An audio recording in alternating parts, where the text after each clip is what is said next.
The following program recognizes that the journey is everything. Unfortunately, too often, the journey is fraught with peril. Our aim is to help fellow followers stay safe through the journey. Accordingly, we are pleased to offer the following new service. Effective June 13th, 2022, all members of the following are entitled to free Lizard Man insurance. Any follower who succeeds in verifying that they were victims of an attack by a lizard man, lizard woman, or lizard people of any gender are entitled to a complete refund of this month's membership. In the event of an attack by a lizard man, lizard woman, or lizard child, kindly notify our claims department and forward a $99 processing fee so that we can settle your claim as expeditiously as possible. Thank you.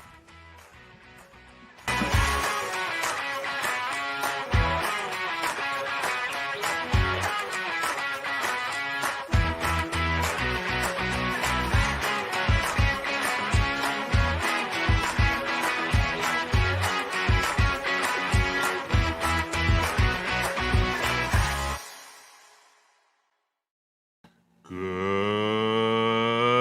evening, everybody. Welcome to the Fani program. I'm your host, Joe Neerman, a.k.a. Good Lawgic. My apologies for my delay, the fact that I was late. All the time, this time I was like, holy hell, it's 10:31 and I'm not even dressed. That wouldn't be good.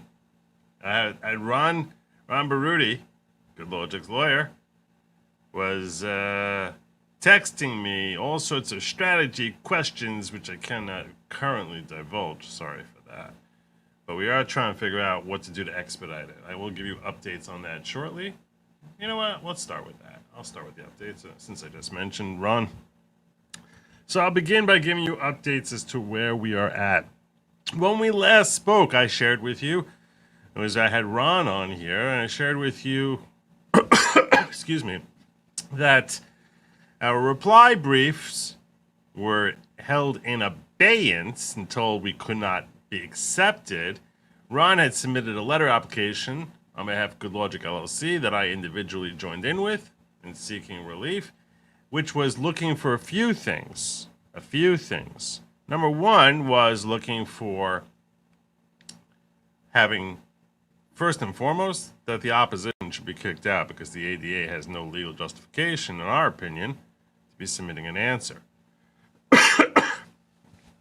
You could put an opposition to the motion, not an answer.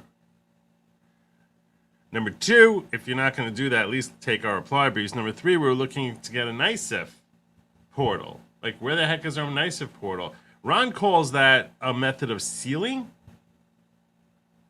That our papers are basically sealed because essentially no one but parties can actually see any of the filings. Yeah, I can share with you what the filings are, but that's not the same thing as you clicking a link and seeing them. It's really hard to get your hands on the filings. It's ridiculous. The only way you can get them is if you go down to the courthouse, which is not technically sealed, because if it was actually really sealed, you wouldn't even be able to get them upon request from the courthouse. These are not legally sealed papers. So that's where we were at yesterday. Today, late this afternoon, shortly before closing, Ron received a message that they are going to accept our briefs. So that's a win. And an order was being uploaded saying that they're going to accept our briefs. They're also not going to be rejecting anything that was submitted, which we did not anticipate they would be rejecting the answer. And that they would, and they told us to re-upload them. Well, they didn't even tell us that. Ron shared this with me. I had not gotten this notification. I said to him, so when's our oral argument? What's happening here with this whole thing? What's everything being processed? We're just being pushed down with this. They're just steadily kicking the can down the road. Certainly seems like it's intentional. Some would think. I don't think that. Because, I'm an officer of the court and I have great trust and respect for the courts. But you can understand how some people would think that this is intentional. Well, anyhow, just to share with y'all. So we ended up getting. He's like, you know what? And I said, what does upload mean? We don't even have a NICEF number. Are we getting a NICEF number? He said, no, we're not getting a NICEF number. So I was like, so then where's she uploading it to? When you upload it, something I'm able to go into the portal there and click on my file, and then just click anything that's been uploaded. But knowing that's the NICEF number that you go into, and I can't go into. There's no NICEF number for us to look at here. Again, that's New York State. That's an acronym for NYSCEF, New York State Court Electronic Filing. So I was like, what does upload even mean? How are we supposed to get this? How are we going to see an upload? We can't, there's nothing to click on. So he was confused by this too. He was confused by this as well. He's like, let's call the clerk. And we'll talk to the clerk I spoke with last time, so we did that. We ended up sitting on hold for quite some time. Called the clerk. When we spoke with the clerk, we were told, we were explaining to her how you're saying you're uploading it. We don't see it. We don't get it. How are we supposed to see this order that says that our replies are being accepted? And are we supposed to re-upload? She's like, yeah, you definitely need to re-upload because it was kicked out, so we don't even have it, your reply from before anymore. We don't have that. You need to re-upload it. And I was like, wait, why don't we have a NICEF number? And this is something we spent a great deal of time arguing about. She alleges that the standard operating procedure in the First Department is that anyone to get accepted an Article 78 in the First Department, when it is not, you're not going there on appeal. Most cases handled by the appellate department are on appeal. But then when you file an Article 78, there's never that this process starts with a digital submission. And then they have to review it and tell you how to and tell you to go serve it, and then you upload your service, and then they move forward. They say, she claimed they never have a NICEF number. That once something starts with the digital submission, which is how you have to start an Article 78 in the First Department. It has to be a digital submission for whatever reasons. And once it starts in a digital submission, it stays in a digital submission. So Ron was asking why would that be? That there's no CPLR that says that that's what it's supposed to be. There's no official procedure. She goes, that's our procedure here. That's the procedure we always follow. This is what she claims. I don't know. This is what she claims. This is what he says. So there's not going to be any NICEF number. That's never going to change, according to them. Which at this point is probably a pain in the neck for them to upload all those different documents which have come in. All of a sudden, I'll tell you this, clerks never told me this was a procedure. They never told me this before. This is the first time we're hearing this. I don't know. Maybe this clerk is either more informed than everyone else or less informed. I don't know. I'm simply sharing with you the facts as they are relayed to me. So when I first went in there on April 16th, I was told I was going to get a NICEF number. Then I was told by the clerk that he never said that. Then Ron came in and he's like, why don't we have a NICEF number? And they say, oh, it's always our procedure that once something starts on digital submission, it stays there.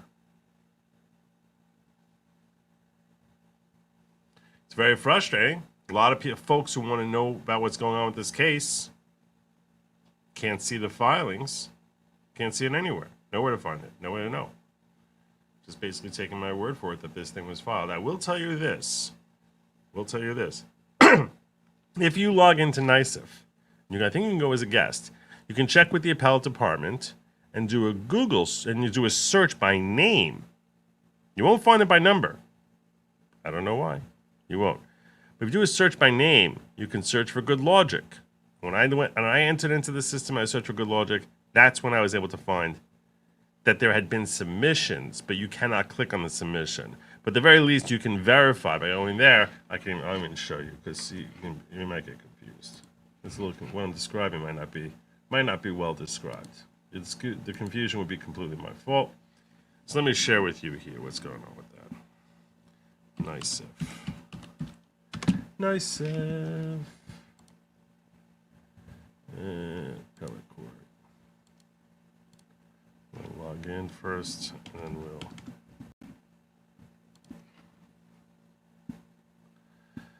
Okay, so now I'm logged in.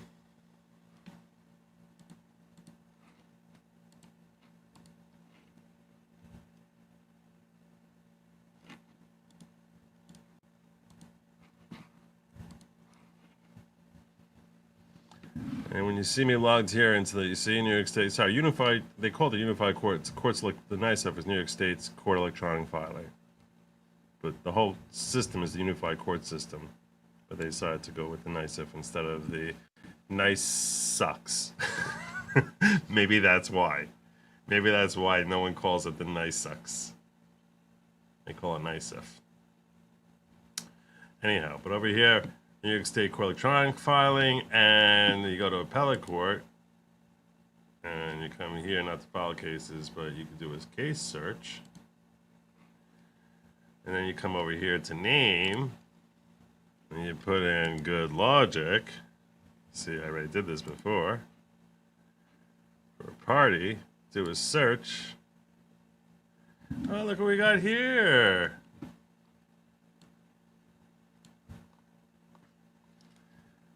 I don't know why there's 6 of them.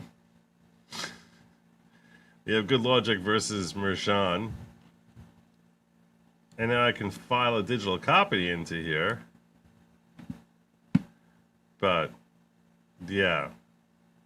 This case is not available to public online. I don't know why there's, I don't know why one of them says 2924. Maybe that was a misfiling that happened. I put in the wrong number. I don't know. That seems possible. But when you click on, normally you would click on these. So when I click on this,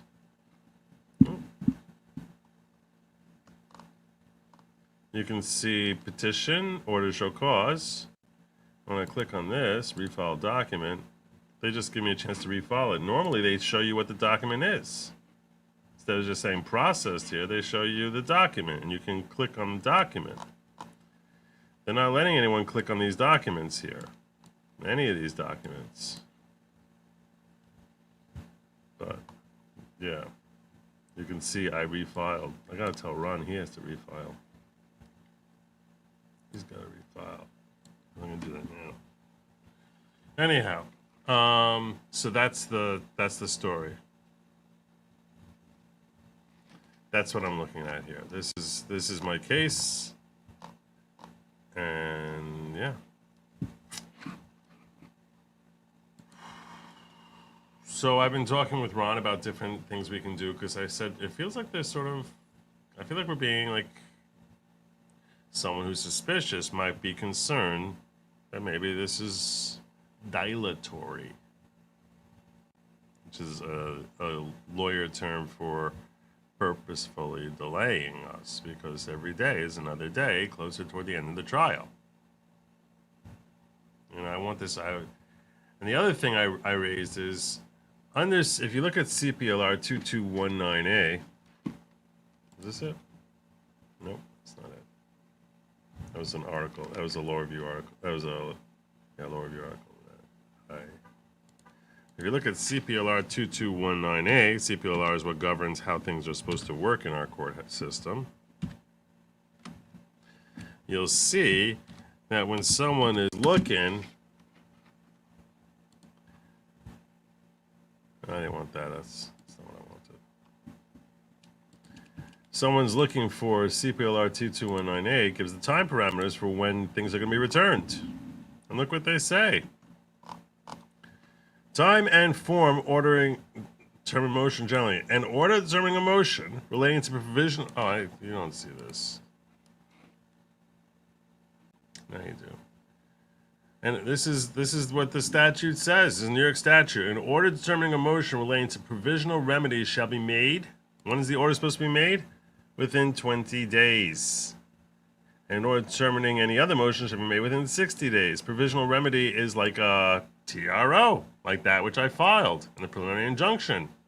That's supposed to be made within 20 days. 20 days expired on Monday. 21st day was Tuesday. Today was the 22nd day. What do you do when a court isn't comporting with this? Haven't even had oral argument yet. We haven't even had oral argument. I don't know when oral argument is. What do you do? What do you do? Well, the answer is not that simple. You can bring in Article 78 and say you're not answering me on time. I'm supposed to bring in Article 78 for my Article 78. That's not going to muddy the waters at all. At all. At all. I actually pulled that up. I was like, what do you do when you can't? Look at this. Look at this ridiculous answer. This was funny. Look at this. I was like Googling, what do you do with this situation when the court's just not giving you your answers in time? Generally, the judge has 60 days to determine a motion, 20 days as provisional remedy. Because of the extreme backlog cases, this does not always happen. If a court fails to comply with this rule, then any party to the action can commence an Article 78 proceeding to compel the judge to file a decision. I need a decision from the court. Give me my relief or reject it. One way or the other, decide, so that way, if I win, great, and if I lose, I can go to the Court of Appeals. It's the indecisiveness which is very, very, very aggravating. It's very aggravating. I find it personally. You probably do too. So what am I supposed to do? I'm supposed to file an Article 78 because of the way my Article 78 is being handled? It's crazy. It sounds kind of crazy. And they say, however, rarely if anyone someone commence that proceeding because it can even delay the process even further as well as muddy the waters for termination of the original motion. Separately, if a party to an action purposely delaying, that's if a party's delaying, but it's not my adversaries. They're not the ones who are deciding when we come to court. This is the court procedure or whatever it is that's happening here.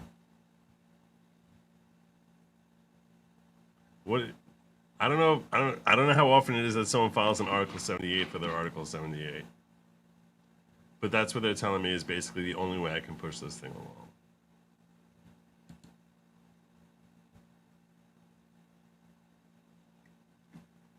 Sounds kind of crazy.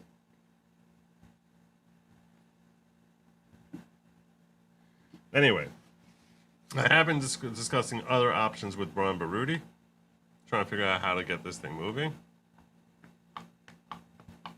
I hope to have more updates tomorrow. We contact the court after our papers have been uploaded as to when we're supposed to have oral arguments. Hopefully Friday.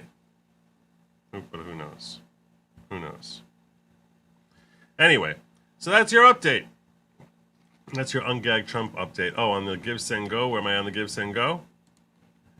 On the Give, Send, Go, we have crossed into 24K territory. Here we go. I did bump it to 50. I told you I was going to do that. So I bumped it to 50. We're at 24. Woohoo! All right. I brought up my Give, Send, Go and my efforts to ungag Trump with Thomas Massie. Yes, Congressman Thomas Massie on a Twitter space earlier today. I plan on sharing more details with you about that later in the show. But I had a lengthy back and forth with Representative Thomas Massie, and we're going to talk about his whole application and MTG's application to remove Mike Johnson and how compelling an argument Tom Massie makes. Because there's a lot of things going on behind the scenes that most of us are completely unaware of, which give greater justification for Mike Johnson's removal. Anyway, so I will share that with you. I was very complimentary to him. I told him he's one of the few warriors in Washington. And he is. He is one of the few warriors in Washington. Anyhow, before we get to that, before I touch on that and about that Twitter space and about the application, let's talk about Fani. I want to share with you Fani. This is the news we had today. Fani in hot water. Let's get right to the breaking news out of Georgia and Donald Trump's election interference case there. An appeals court has just announced it will review the judge's ruling to let prosecutor Fani Willis stay on this case. Now, they didn't have to review it. That's why this is breaking news. They could have just been like, nah, not our thing. Not our thing. Oh, I should pull up these things. Thank you so much. I appreciate you. That's very thoughtful of you, blonde lawyer. This guy again says the odor mendacity sure is getting smelly. Court of Appeal says the same. The Georgia Supreme Court apparently agrees. You need to sue them or they'll continue to cuck you. Jews don't get cucked. No, that unfortunately is not always true. No, I don't get cucked, but some people do. People of all stripes get cucked, unfortunately. All right. But let's get to this. Let's get to this here. Trump and his co-defendants want to remove her from the case because of her personal relationship with the former top prosecutor. And joining us now, former U.S. attorney and MSNBC legal analyst Joyce Vance. Joyce, this is the appeals court now reviewing the judge's decision. Is it bad that I'm judging her and having a bad hair day and coming on TV with a bad hair day on MSNBC? Like, is that sexist? That's my wondering. Because if it was a dude with a bad hair day, he would have to have really bad hair for me to even notice. I don't know what's happening here.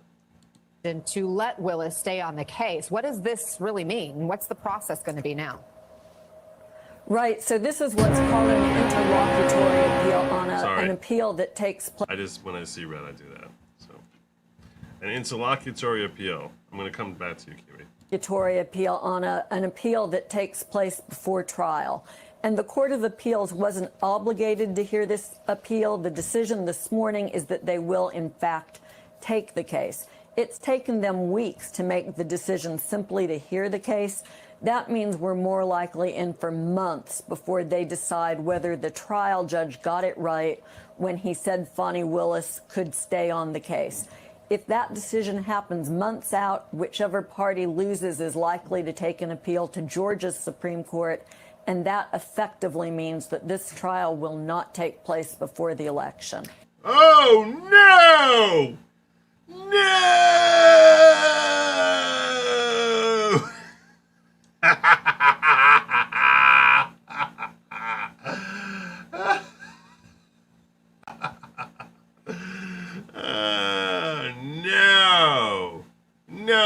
No. I mean, there's 4 indictments. The Florida one looks like it's never happening. It's not. She said she's gonna have to make a new order as to when it's actually gonna be back on this when the trial is gonna be back on this schedule. Which is the whole schedule going into July. And now Georgia. Oh no. Oh no. Oh no. Joyce, Nathan Wade, the person who was a special prosecutor she had brought on, who she had this relationship with, he just gave an interview to ABC News over the weekend. And I want to play part of what he said. Workplace romances are as American as apple pie. It happens. Lying about them is not as American as apple pie. Happens to everyone. Do you think that you've done any kind of damage to this? I didn't even see this interview. Do I need to watch this interview? I feel like I need to watch it. I'm feeling like I need to watch this interview. Case. None at all. Even the public perception of it. There again, this takes me back to the initial statement that I made. My private life became the focal point of the case. You made it the focal point, and then you got on the stand and lied. Flat out lied. You committed perjury. If you were not in the jurisdiction of your own lover, you probably would have been prosecuted. But district attorneys have wide discretion as to whom they want to prosecute. My private life has nothing to do with the merits of that prosecution. Joyce, will the appeals court agree? Well, look, Mr. Wade is entitled to his opinion, but prosecutors are held to and have to hold themselves to a higher standard of conduct. The decision here, may well be that there is some problem. Why didn't they just come public with it? Why, if there's nothing wrong with it, why is it that it had to be exposed by Ashley Merchant? Why was that? Why were you just go skulking around and pretending, and then you have your whole thing, you got your thousands and thousands of text messages during a period when you're not in a relationship, and then she hires you. Everything here smelled foul. Very foul. Let me hit you up over here. I'm in touch with House and Hammond. Thank you, Kiwi. Very generous. Super chat. She has 1.2 million followers on Instagram and Substack. I'm attempting to write an article tomorrow that I'm hopeful she will publish. Is it possible to share their replies to include in the write-up?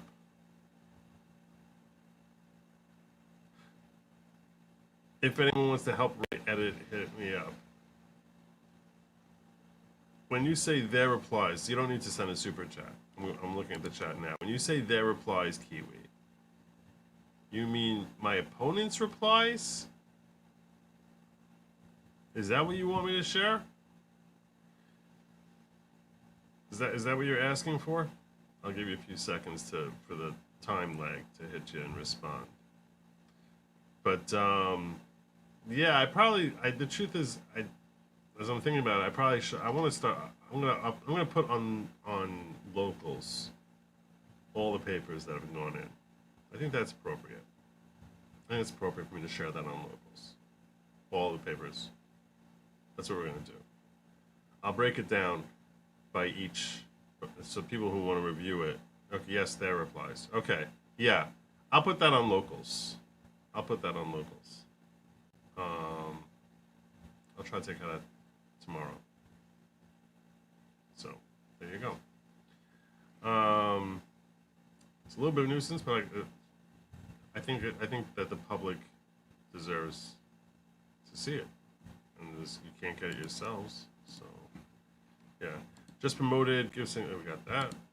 And David says, send a tip about your lawsuit with docs to Fox News. Well, thank you. Thank you very much. I appreciate that. I can work on getting something set up that allows people to pull up the documents and reads them. Website with all the PDFs.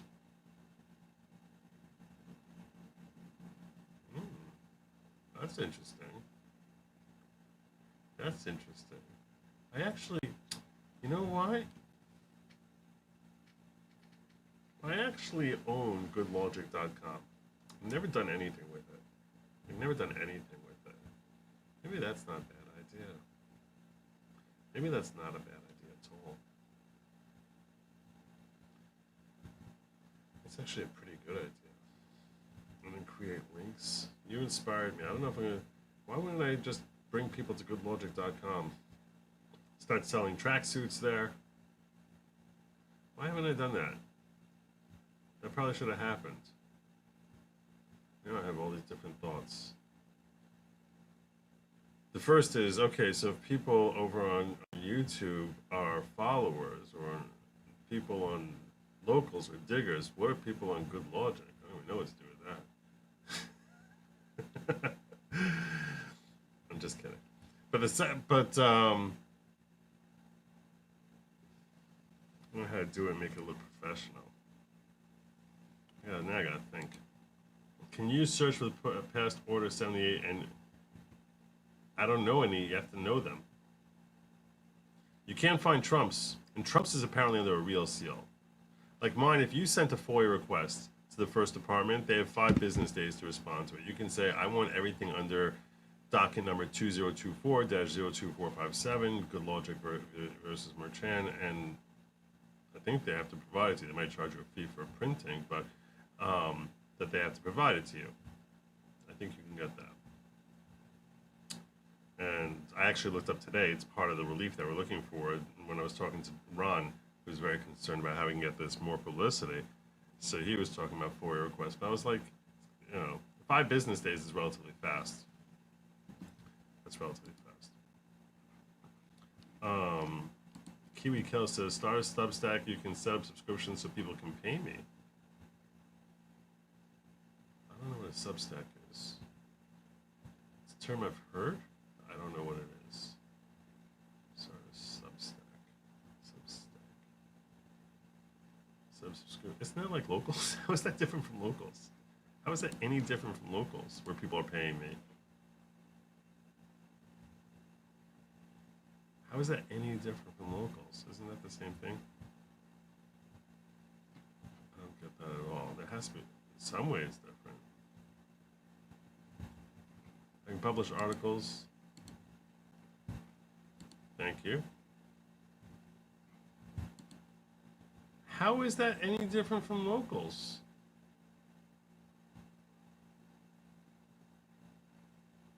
I don't know what's happening here. But I am less than 900 from the 25K, that's true. I should really peek over at Real Patriot Party saying, wrong. Everything he said was garbage. It was a waste of time thinking Massie is a warrior unless you want to sell Israel to the Muslims. We need to talk off camera. Okay.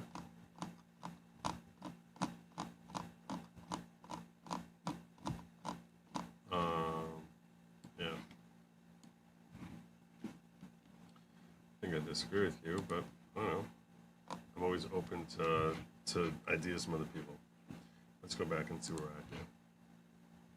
But the trial judge saw fit to cure any issues by saying that Willis could stay on the case as long as Wade didn't. That was a good split the baby solution, and it wouldn't be unexpected if the Court of Appeals affirms the trial judge here. And just the fact that the appeals court decided to take this, didn't just swat it away, what does that tell you about where this could be headed? Good question. We'll see if she reaches the same conclusion that I have. Yeah, I don't read anything substantive into this decision. I think this case is high profile, it's political.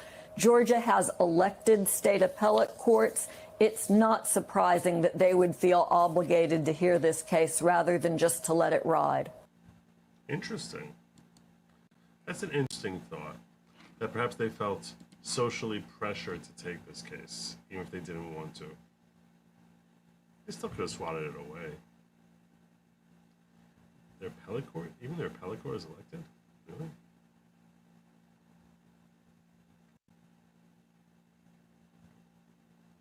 Okay. So there you go. I think the fact that they took this case is very significant.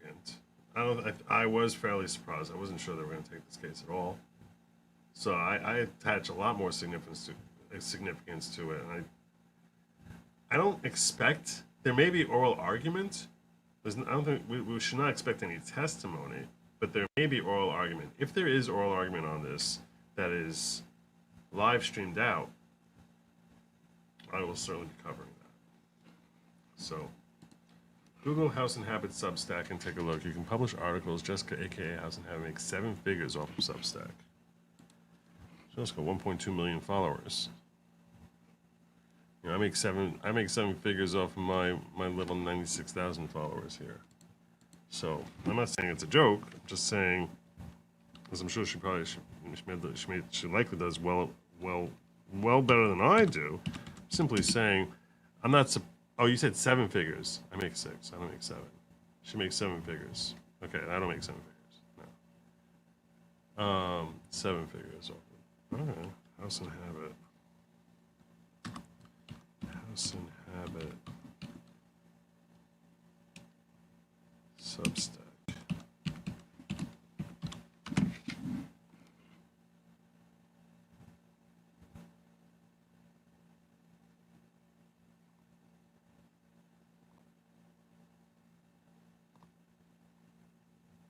I don't know how to find this. Jessica Reed Krause built a massive following by sharing celebrity gossip on Instagram. Now she's on the campaign. I don't know what's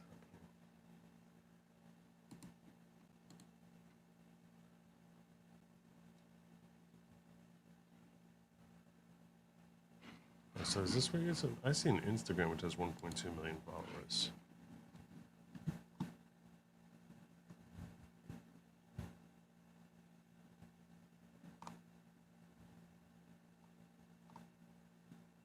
Interesting.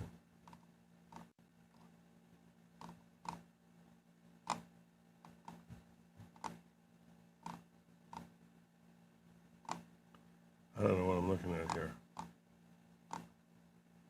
I guess that's probably her.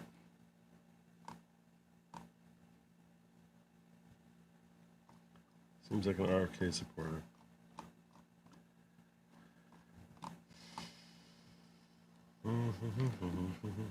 All right. Look at her Substack.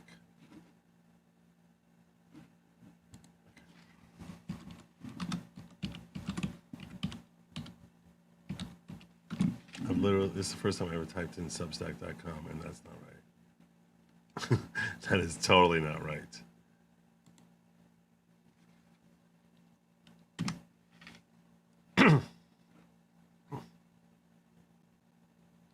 I can't.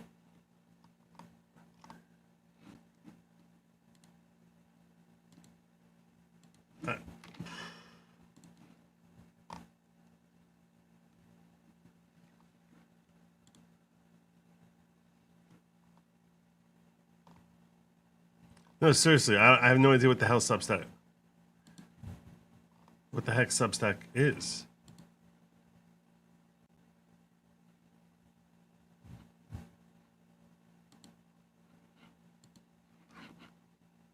You're saying look at Substack. I'm like, I don't know what that means.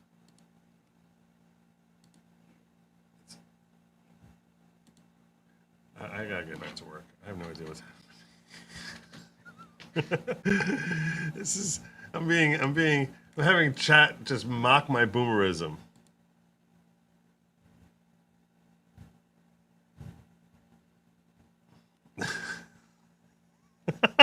Tom Madden said someone got Joe down a rabbit hole to make more money when Joe doesn't work for money as it is. So true. It's so true. Oh my God. That's what I thought. It's locals. That's what I thought. It's no different. I don't see how it's any different than locals. Maybe, it's more established than locals, I'm sure.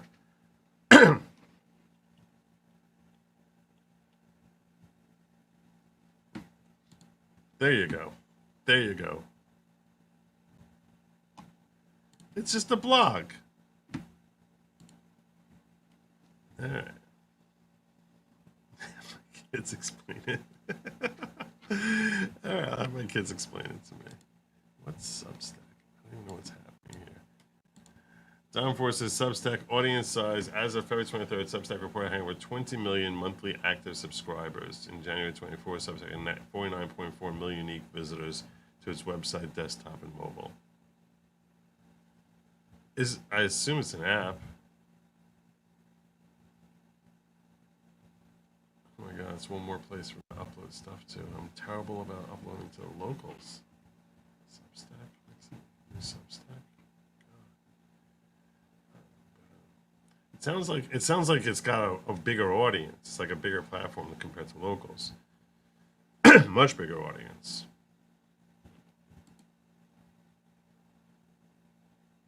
I need someone to manage my stuff for me. That's what I need. I need someone to manage my stuff for me and just get my stuff out to different places. All right. So there you go. So Fani's in trouble. I think she's in trouble. I think she's in trouble. I really do. I think she's really, really in trouble. I think she might lose her career. I think her career might be flushed down the toilet. This is really bad. What happened here was really, really bad. We were enough away from it that people started to forget just how terrible her conduct was. Her conduct was really, really terrible. And the judge himself was like expressing concern as to whether or not he actually believed her when he referred to her odor mendacity. There's just a lot here. I think she's in trouble. I think she's really, really in trouble. When a presiding judge says there's an odor mendacity, how do you leave that person on the case? Which, I'm not saying she's going to lose her. I'm not saying she's going to lose her thing, her position, and I'm also not saying that the case will be dismissed. I just think that there's a really good chance the Court of Appeals will take this case away from her, or whatever Georgia appellate court is looking at, it will take this case away from her. And if they do, according to Phil Holloway, he says it's not clear anyone's going to pick it up. It's not that clear who would pick it up. Substack is locals for written content. Number of subscribers. I got this. Okay, so I'm just pulling up stuff twice now. Oh no, sorry. This is new. Substack reporting out with 2 million paid subs out of 35 million active subs on the platform. Unique paying subscribers reported to be more than 500,000 as of February 23rd. I'm not even sure this is real. To me, this might be like Bongo Land. This is like Middle Earth to me. That Substack is the internet's answer to Middle Earth, which it's not real. That's basically I don't believe Substack is real. But I appreciate efforts that any of you are making to help get the word out there. Whatever steps you can take, I genuinely appreciate. All right, let me get to Mike Johnson. We'll talk about Mike Johnson. Let me really prep this one though. Mike Johnson.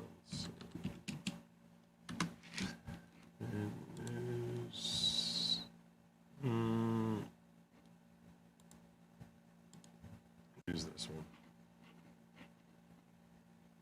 Favorite pop-up where everything is TJ Maxx. But I need 3 different looks, 3 styles that all say you. Let's max your style. All right, okay. So, there you go. There's no such thing as a white person in commercials anymore. Just darker people trying to look white. With their blonded locks. Oh, there you go. When Marjorie Taylor Greene made good on her threat to oust Republican Speaker Mike Johnson. The form of the resolution is as follows. Declaring the office of Speaker of the House of Representatives to be vacant. There's Thomas Massie.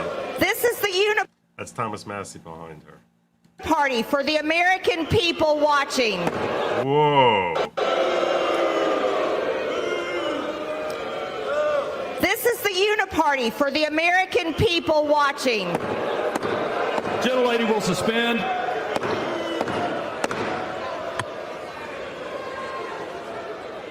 Order. Order. Looked fun banging that gavel, didn't it? Things did not get better from there. After Greene introduced her motion, Republican Majority Leader Steve Scalise moved to table the motion, which would effectively kill it. And within about 40 seconds of the vote opening, it had the support to pass and then some. In the end, 163 Democrats, along with 196 Republicans, voted to save Mike Johnson's speakership. According to House Minority Leader Hakeem Jeffries, it was the right thing for his caucus to do. Our decision to stop Marjorie Taylor Greene from plunging the House of Representatives and the country into further chaos is rooted in our commitment to solve problems for everyday Americans in a bipartisan manner.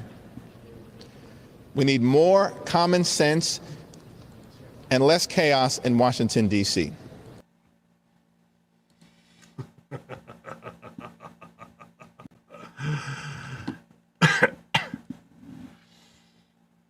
Okay. Marjorie Taylor Greene and extreme MAGA Republicans are chaos agents. Chaos agents. Chaos agents. House Democrats are change agents. Joining me now, NBC News senior national political reporter Sahil Kapoor, who's been all over Capitol Hill covering the effort to oust Speaker Johnson. Sahil, first, just as someone who's been embedded in this story, what did you think of today's outcome?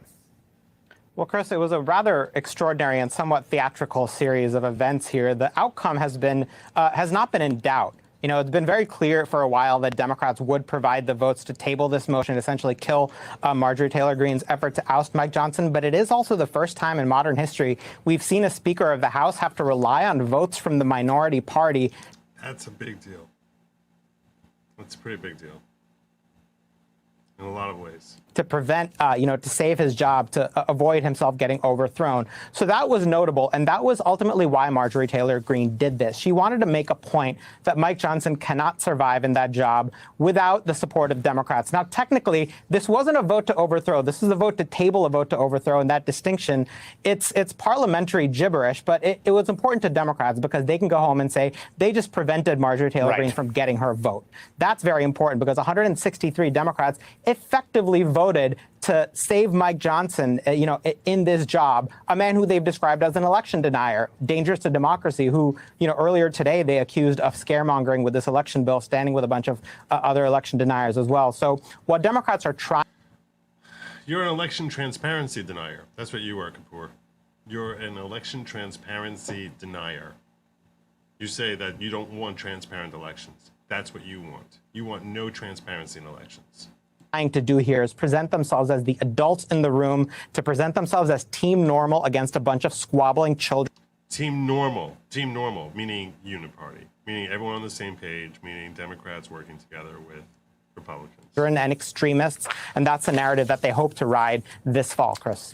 Yeah, the other thing I would note here is that unlike McCarthy, Johnson clearly negotiated with them. It was when I was covering the McCarthy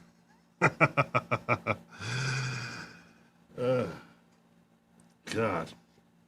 Stuff, and we were on air together. What was so clear is the Democrats just didn't trust the guy, and he also just never reached out. He never said, hey, look, they're You're only explaining why MAGA should hate Mike Johnson. going to try to come after me. Let's strike some kind of a deal. I don't know if there was an explicit deal between Johnson and Democrats, but what is clear is that there are open lines of communication and some sort of traditional and transactional kind of deal-making happening. That should be very scary. Well, there's certainly no personal animosity to Mike Johnson the way there was to Kevin McCarthy, Chris, and that's for a whole bunch of reasons. But no, there was no explicit deal. We've talked. It's not a uniparty. It's not a uniparty. It's not. Talked to a lot of members about this. We've talked to a lot of sources on this. We've looked for any examples or any signs of a handshake deal that was made. Ultimately, what convinced Democrats, to say If there was no handshake deal, why'd they save his job? Why'd they save his job? Oh, so because they're really the party of maturity. That's what they're about. They pull fire alarms, but they're the party of maturity. Mike Johnson was the fact that Mike Johnson followed through with certain promises like funding the government on the basis of that bipartisan deal. Yep. Completely bailing on his promises to MAGA. His promises when he came in there. The reason he was brought in there. Like putting Ukraine aid on the floor, which was something he was totally against before he got in there. Which was a very difficult thing for him to do. He went up against the Marjorie Taylor Greene wing and in many cases the MAGA wing of his which he used to be in the Freedom Caucus, no longer. Party, and did that. I mean, I'm not sure. He might technically. I'm not sure what caucus he's part of. That vote. Does the Speaker leave a caucus? That's an interesting question. I'm not sure. I don't want to misspeak. Certainly not acting like a member of the Freedom Caucus. That I can say with certainty. He also did the FISA vote against, a coalition of right wing and some. Yep. He's basically reading off a resume of all the reasons that Marjorie Taylor Greene had every justification for getting rid of this guy. Progressive, members who wanted changes to the surveillance law. So what Democratic leaders saw was a speaker that was essentially giving them the bipartisan vote. Giving them everything they wanted. That's what he was doing. He was giving them everything they wanted. Votes that they wanted. And so not the party maturity, the party okay, this guy is someone who's going to give us what we want. To look at that and say, from now until the rest of the year, there's not a whole lot of must-pass bills that have to be done. There's FAA reauthorization, and everyone thinks government funding and the Farm Bill are probably getting punted until after the election. This is the last train leaving the station, and that's where Marjorie Taylor Greene didn't really have any leverage to push her demands. She made a series of demands, Chris, that didn't exactly add up, including, by the way, the Hastert rule. Yes, they are still calling it that, the majority of the majority principle, which she didn't have anywhere close to a majority of the majority for this vote, which a number. The Hastert rule, if you're wondering what that is, so they said, let me pause here, because this is leading into my conversation with Thomas Massie on X Spaces. One of the reasons you should follow me at goodlogic.locals.com, goodlogic.locals.com. Even if you're not a paying member, you don't think it's worth the money, which I don't know what to tell you on that. or you don't have the money, in which case you really just need to ask me for a membership, and I'll hook you up, because it's pretty much just ask and say, hey, Joe, can you hook me up? And I'll do it. It's really that simple. It's really like a museum cover fee. I'm happy to give it out, and virtually every day I give another person the code, and I'm totally happy to do that. But it's a way of sort of having some insurance in case things all of a sudden go sideways for me here on in this YouTube venture, because YouTube decides that they can't tolerate my presence any longer. So this way, at least I have some way of reaching out to some folks, and maintaining some of what I've been working very hard to build here.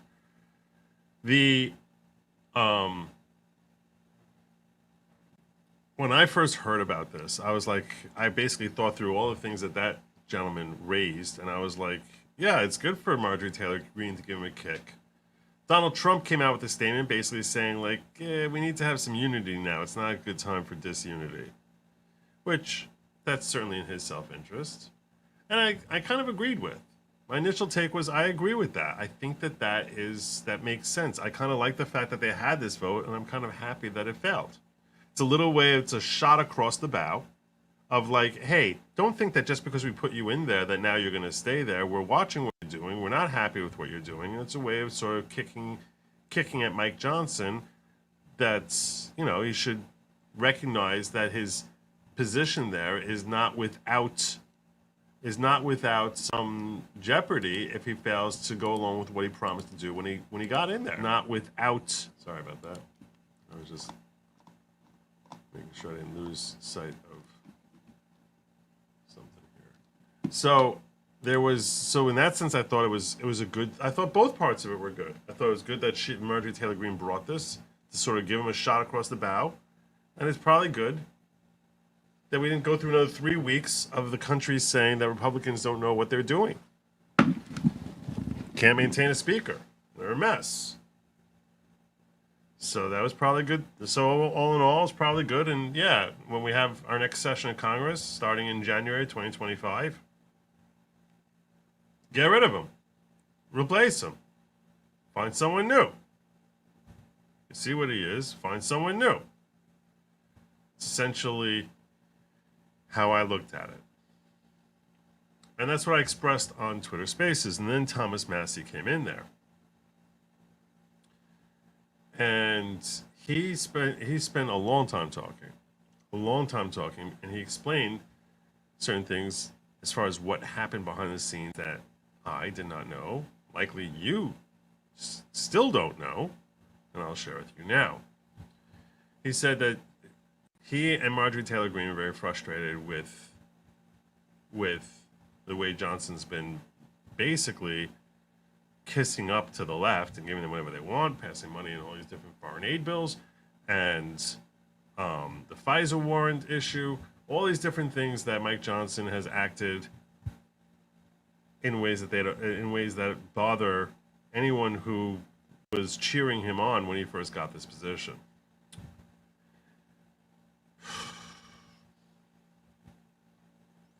And Nick Sorter, I thought, did a phenomenal job. He was hosting this space. I thought he did a phenomenal job in interviewing him and interviewing Thomas Massie and asking him questions. He's like, why now? So he said, well,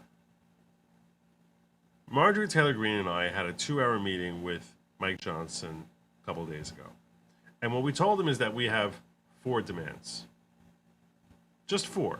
Do what you're doing. We have 4 demands. One of them is this Hastert rule. What is the Hastert rule? Hastert rule is that you will not bring anything to the floor.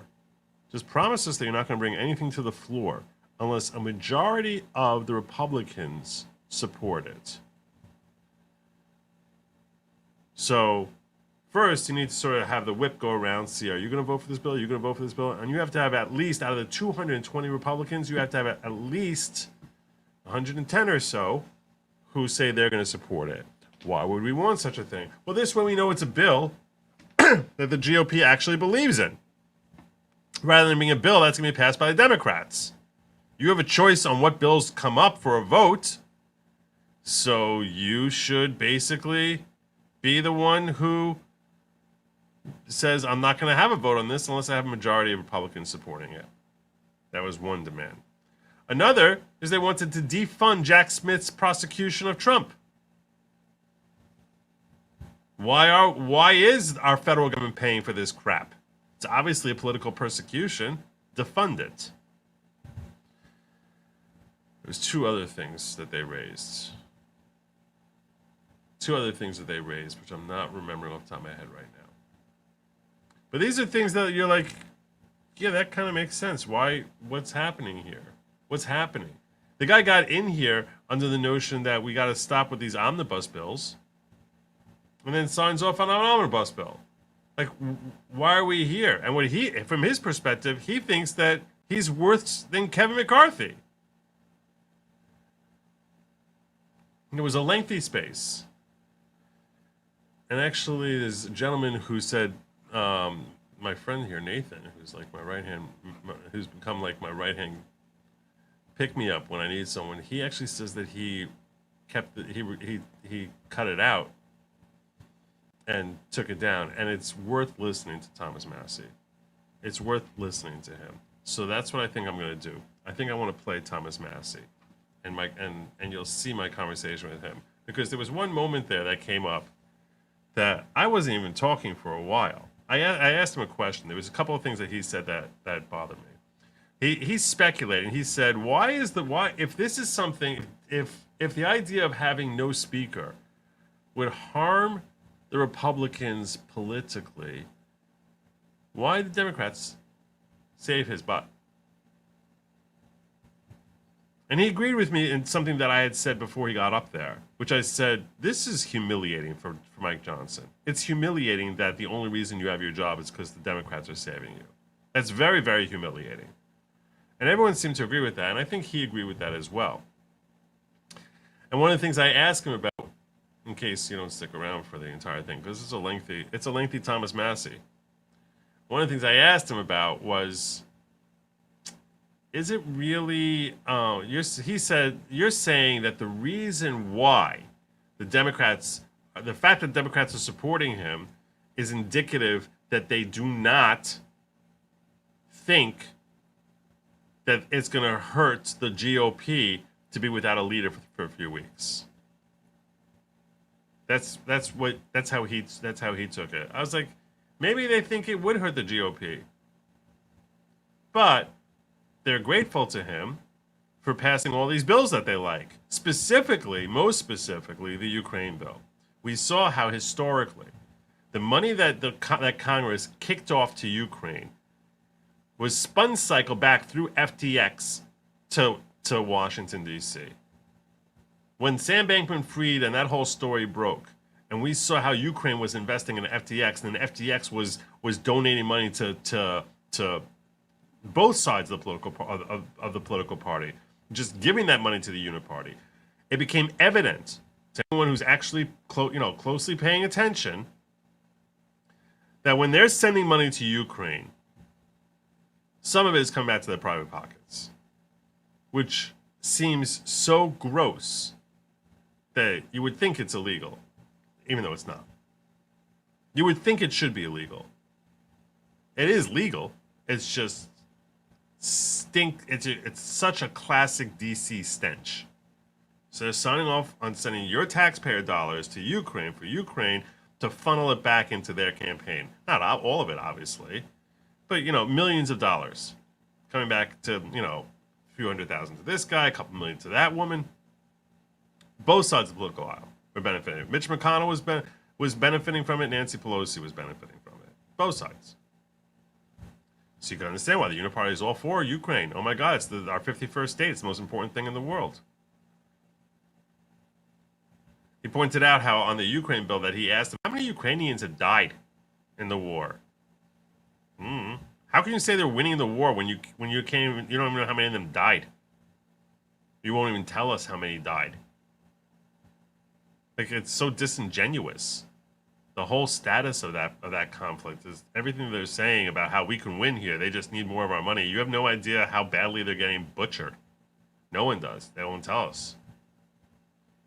So, for all these different reasons, what he was basically saying And he said, "Oh, that was another thing. I'm glad I brought this up. That was the third point.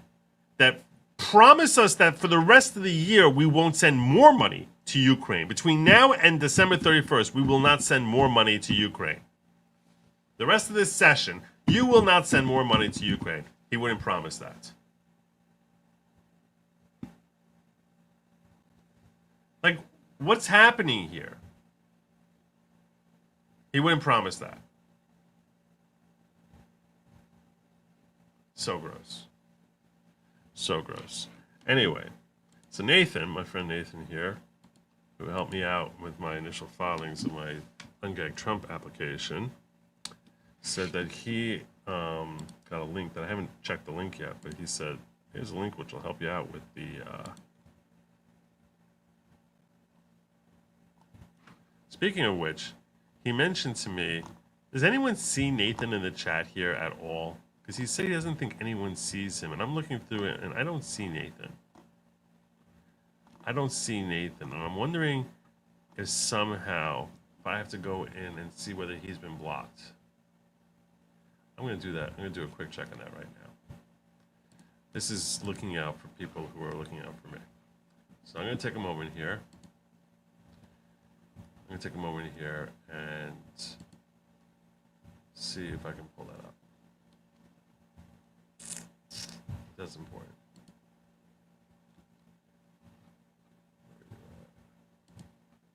Go into my studio, YouTube studio. Let's see this. Oh, this reminds us, I'm looking at my channel analytics. Please like and subscribe. If you're here, you should be subscribed. Otherwise, I sort of feel dirty. The whole relationship between us feels like very illicit. Very illicit. How do I do this? How do I find? So how do I find? It's under settings. Yeah, that's probably right. Community. I'm guessing.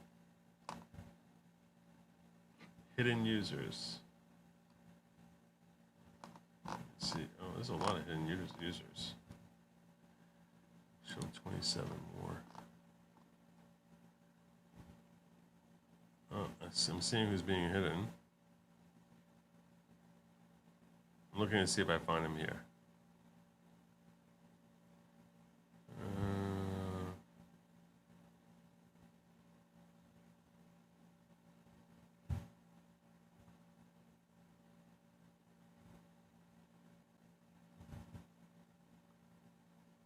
Wow.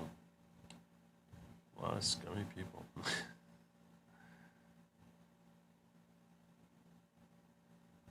I'm not seeing Nathan in my hidden users here.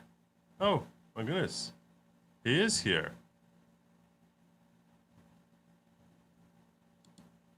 Wow. I don't know how he ended up there. Nathan. I just took you out of the hidden users. I'm so sorry. I don't know how you ended up there, brother. Wow.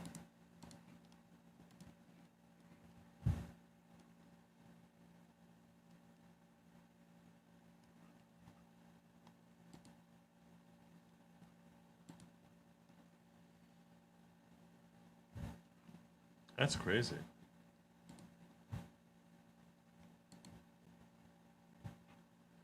Are you here, Nathan? Yes. Yes. Oh, thank God. Whew. Sorry that took so long.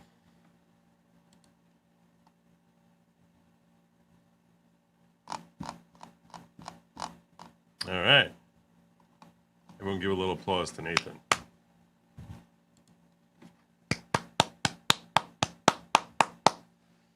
Welcome back, Nathan. I'm sorry about that.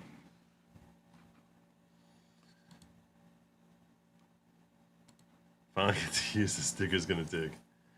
God bless you. God bless you, brother. Let me take care of it. In fact, while I have that up there, let me take care of this. Bella Stella gifting the 10 Good Lawgic memberships. I'd be saying who was gifted. That was Cyprian Cole,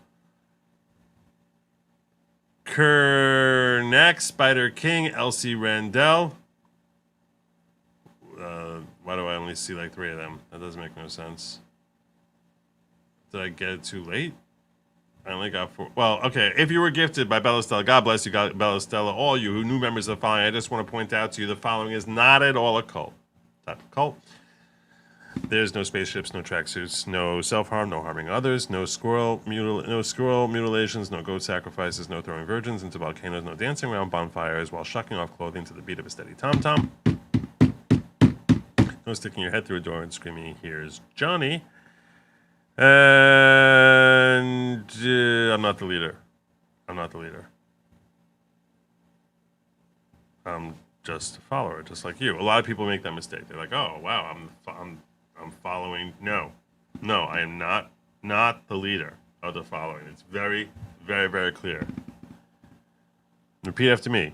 Joe is not the leader of the following. I never was. All right. What else do we have here? So thank you, as always. Bella Stella, you're awesome. Kathy, yeah, speaking of sideways, how can you still be at 96,500 followers? I don't know. Numbers keep going up on X. Not here. What you doing, YouTube? What you doing? I don't know. I can't explain it. Remember, Get Smart, the bad guys were chaos agents. Oh, that's true. This is chaos! We do not here.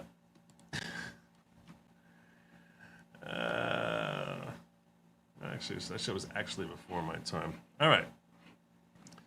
This is what he created. We'll hear what we hear. I haven't listened to this myself yet. This is what it looks like. So we'll hear what we hear. Tell me if you hear anything. I don't hear anything either yet.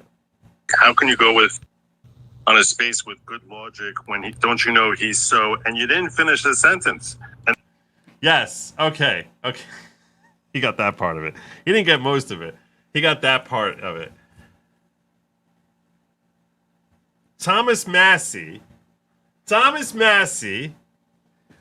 made a comment at a certain point which blew my mind away. I was like, what? What? After I had a back and forth with him, a half hour later, I wasn't even like really listening. I was still on the panel, and all of a sudden I hear, I don't know what, he was doing most of the talking, Thomas Massie. I don't even know whose question he was answering.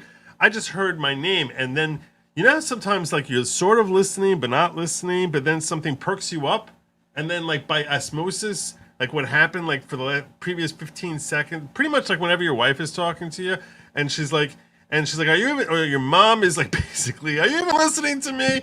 And then you're sort of able to like play back in your head the previous 15 words, and that never would have stayed there if not for the fact that your attention was specifically called to listen to this part now. So when I heard my name, I was like, Thomas Massie just used my friggin' name. What? And what I realized he said was that people say it's dangerous, because I think someone had asked something, made a comment about something about how they appreciate him being willing to come into the spaces. He goes, I'm not going to kid you this. People say that it is somewhat, I think he said, dangerous to come into some of these spaces. People see me on a panel with someone like Good Logic, and they're like, how can you go in there with him? Don't you know he's so... Anyway, I'm not going to go any further. I'm not looking to impugn anyone's reputation here. And I was like, what? Wait. Don't you know? What? People warn you about joining a space with Good Logic? Really? That happens? Like I'm like another Nick Fuentes here? Is that what's happening here? I was like, wait, that can't. He, out of everyone on the panel, I hadn't spoken. It's not like I spoke 3 minutes earlier. On everyone on the panel, he just picks me out as like people have warned him. You really don't want to be seen with the likes of Good Logic. And I was just like, I got to ask what the end of that sentence was. Like, what are they saying? I just want to, like, is it they saying I'm a racist? Are they saying I'm a misogynist? I want a transfer. I want to know what they're saying. Who? What? What are you talking about? So that's what this exchange. That's what this exchange was about. And that was what I really wanted to finish. You were worried about. Okay, let's start this. How can you go with on a space with good logic when don't you know he's so? And you didn't finish the sentence. And that was what I really wanted to finish. You were worried about impugning my reputation. Please impugn away. I am very curious. I've never had anyone label me as something nefarious before. I mean, I recently sued Judge Merchan. I have an ongoing lawsuit against Judge Merchan that he's violating my. You hear the exchange. I'm playing the exchange. You all hear it, right?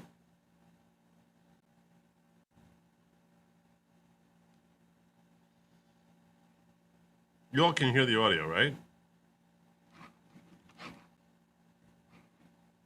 Okay, fine. By freedom of press by gagging Donald Trump, and that's an ongoing lawsuit. I'm just wondering if you would do me the courtesy with that. I'm not concerned about my reputation being impugned, of telling me how that sentence finishes. Oh, well, let me just use it on myself. I mean, I've been called anti-Semitic. You know, I've been called what is it? They call the January 6th folks insurrectionists. Insurrectionists. Yeah. I've been called everything. So I can just imagine how they would take somebody and use an association. But I can't think of a specific individual tweet of yours, I'm sorry, that I've read. So I didn't want to finish the sentence and impugn you. But he hasn't read a single tweet of mine? Really? Not one, Thomas? Not one? That's I happen to be a practicing Orthodox Jew, so it would be weird if they called me anti-Semitic, but with the left, you never know. And if they're labeling me the same as they're labeling Congressman Thomas Massie, I feel like I'm in very good company. So I'm not concerned by that. I will say I am currently suing Judge Merchan. The court is doing everything they can to suppress. I was desperate to get this to his attention. I was like, this doesn't really fit in with anything he just said. I don't know if you noticed this, but my intro really has nothing to do with the fact that I'm suing Judge Merchan. But I was like, I'd like to get Congress's, like, you know, congressional help to, like, sort of get some awareness here. That would be a good thing. So here's my opening. Press this suit from the public. I don't know if you're in a position to help publicize it, but I do recognize, and I make novel legal arguments that even his own attorneys are not making about how unconstitutional the gag order is, and that Judge Merchan made fatal errors of law with respect to his legal analysis, and that his application of law, even I'm blocking. I'm silencing you now. Even if it wasn't a misanalysis, in failing to have an evidentiary hearing and establishing a causal link between his speech and the results that everyone's so terrified about, that there is no causal link that Alvin Bragg even tried establishing, and the fundamental shocking unfairness of gagging him while allowing people who witnesses against him to daily come out and harangue him. So to the extent you can help publicize or at least look at it, I have a Give Send Go, which is / ungag Trump. To the extent you can help bring publicity to it, I'm really struggling to get this out there. I have an attorney, and I was out there. I'm sorry, how what was do you get standing in a case like that? How do you show that they've harmed? That's a great question. So I'm an attorney, and that's why that was the first question I asked. In New York, we have an Article 78 proceeding, which enables a person or an entity to say that this judicial order that is entered in a case I'm not involved in has affected my rights. And there was a case back in the 80s, which is called New York Times v. Rothwax. And in that case, I don't know if you're old enough to remember the Joel Steinberg trial. But what happened was Judge Rothwax told the lawyers for Joel Steinberg that he was worried that Steinberg would be negatively affected if they spoke to the press. So he gagged them. And the New York Times said that by you gagging them, by you gagging these attorneys, that's a primary source of us that you're cutting off from us. And that we can now not report on that. And you just harmed our First Amendment rights. Okay. And the First Department agreed. Okay. And they said, hey, you know what? That is a violation of their First Amendment rights. And that gave them standing. And I'm a member of the New York City media. And I have a nightly podcast where I cover law and politics. I've covered everything going on with the Trump trials. And I even Congressman, go ahead. Yeah, no, I'm I'm sorry. sorry. I asked a question I was interested in, but probably the rest of the world is not. So That's not true. That's not true. That's not everyone's. I'll look into that. I'll look into that. Thank you. Much obliged. Thank you. There you go. There you go. So that was my appeal to Congressman Massie. That was my direct appeal, saying, "Hey, take a look. Take a look over here. Something over here." Anyway, but I want to play a little clip. Probably more than a little clip. I want to see if that space is still ongoing. I won't be able to do it. But when he came in there, some of the things he was saying really gave the behind-the-scenes specter as to how Congress works. So I want to review some of that because I learned so much from him during this that I was just like, oh, okay, I never really thought about that. That's a really great point. Like one of the things he shares, I don't know if we'll get to this part, this comes up later. He said, when you're looking for a new speaker, so part of the problem, he explains why Mike Johnson is failing. He's like, I don't think that he's compromised. I don't think that they're blackmailing him. I think he's just was never equipped to do this. And I think that he came in here with a staff that was too small. And I think that he has hubris. And that his religiosity is what gives him his hubris, that he feels he's been appointed by God. And he's a very religious man, prays 3 times a day, and that his religiosity makes him feel as if he can do no wrong because whatever he's doing, I guess practically like a prophet, that he's doing God's will by steering the United States House of Representatives in whatever way he wills to steer it. Which is a fascinating perspective. I would never even speculate about something like that. And here's someone who knows him, sees him on a day-to-day basis, and he's like, yeah, that's what I think it is. You're like, wow. I never imagined that. Never saw that one coming. Who the heck saw that? So I'm going to see if I can,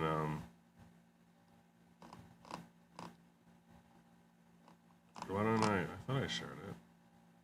It's not here. Here it is. I'm going to sort of jump forward here. Back. It's a very long space.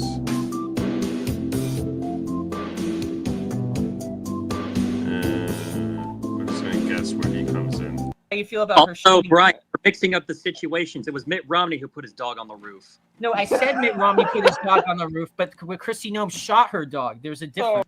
3, endless financing and potentially blood of our American men in regard.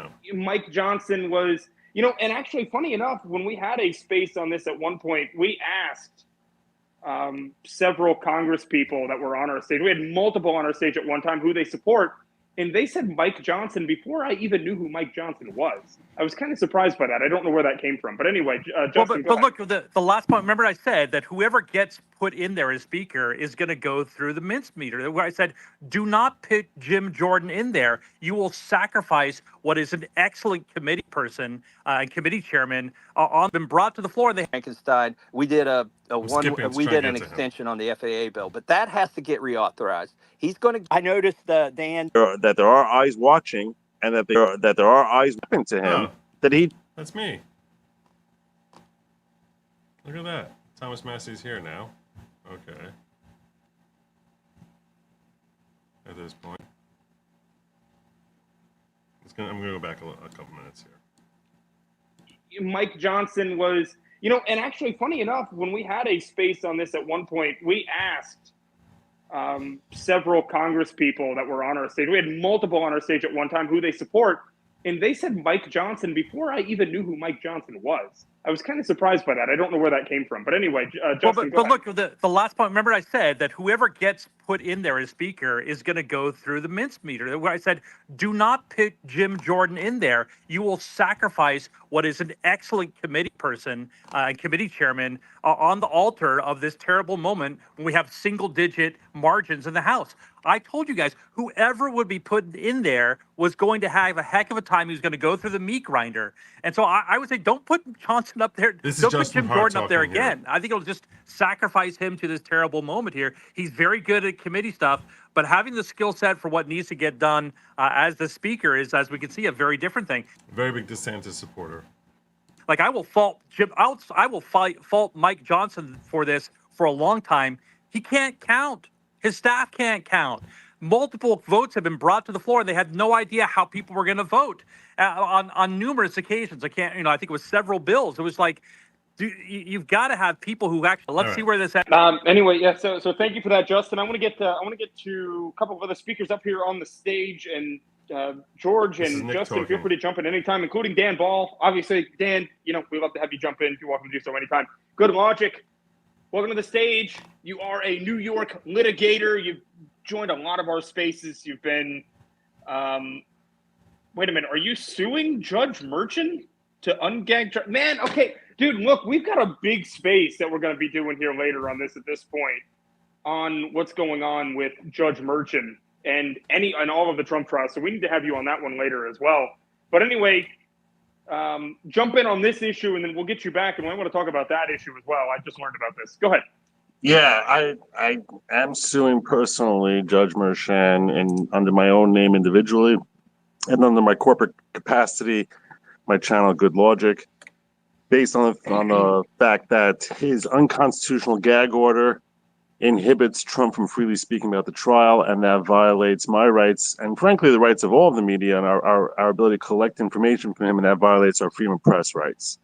And that actually has succeeded in the First Department before 40 years ago when the New York Times versus Rothwach's, and that's the logic behind it. Then I have to establish how it's unconstitutional, which I think my arguments make pretty strong. But that's not for this conversation. I wanted to weigh in on Mike Johnson vote. Yeah, no, we're going to do a space on that later tonight. I'd love to have you back. That's what I'm going to say. That's what I'm saying. So, but I normally stream from 10 p.m. till midnight Eastern. Oh my gosh, it's that's sort of like nighttime streams. I mean, I can come after or before. We'll find out. How about we find out? We'll talk in the backstage. You'll talk to me backstage about that. But yeah, with respect to this vote, I think that it's good to I like that NTG brought this, and I also like that it failed. I already shared with you my opinion on this, and then Tom Massie basically comes in there and convinces me that I was mistaken. Is from the man himself, Congressman Thomas Massey, who came in just like a minute after I was done. Actually, Congressman, it's great to have you here. I was just reading your statement, so that was good timing. I don't know, it's almost like it was intentional, but go ahead. No, I just saw this space and I decided to jump in because I'm just really in disbelief at the uniparty that has evolved and the people who've embraced it here tonight. I probably shouldn't be on a space right now talking because I'm not in a good mood. Because of what you just saw. I mean, Nancy Pelosi, Hakeem Jeffries, Gerald Nadler, they all endorsed Mike Johnson. They love him. They embraced him. And then you only had 11 Republicans who said, you know what, maybe we should debate whether we should keep Mike Johnson or not. That was a very low bar. I mean, it was a motion to table that people voted for. They didn't even want to have the debate. So my hat's off to Marjorie Taylor Greene, because she included at least 6 pages of why Speaker Johnson needed to go. And I don't know how you argue with that. I don't know. I haven't heard anybody defend. And I challenge anybody on this Twitter space. I see there's 558 of you, 560. Come on here. There's over 1,000, actually. I don't know. It's glitching for you, too. But go ahead. All right. Any of the 1,000, come on here and defend Mike Johnson. Defend what he has done. Defend his performance as a speaker. defend him putting his finger on the scale and being the deciding vote on unconstitutional spying on Americans, defend him breaking the 72-hour rule, which Kevin he never did, defend Mike Johnson passing an omnibus that funded a new FBI building while the FBI thumbs their nose at the Judiciary By the time you're done, you're going to think Kevin McCarthy is better than Mike Johnson. Committee and the Oversight Committee, doesn't give us anything. Defend funding the prosecutions. There were no opportunities to allow amendments in the omnibus process that Mike Johnson brought us. And so, therefore, rank and file members couldn't even get votes on whether we should continue to fund prosecutions.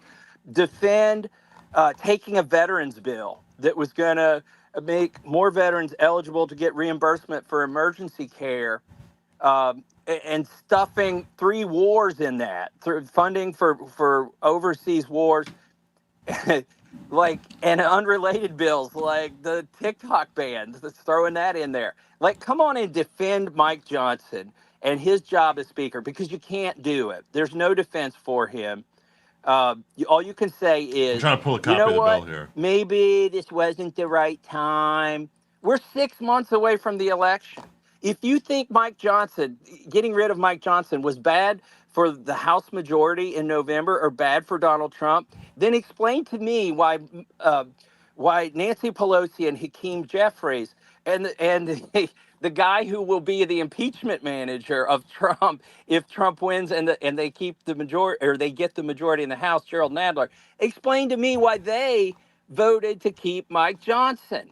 It's not because they want Trump to win. It's not because they want us to keep the majority. It's because Mike Johnson gives them everything they want, and they know he is so disillusioning to our base that they will just absolutely embrace him, because he's given them everything they want, and he will give them everything they want. And with that, I'll pause. Sorry for the rant.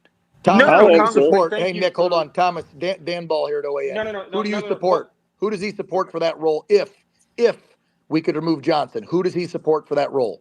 Oh, okay. Great question. By the way, I noticed, Dan, that you did not take me up on trying to defend him. Do you want to do that first?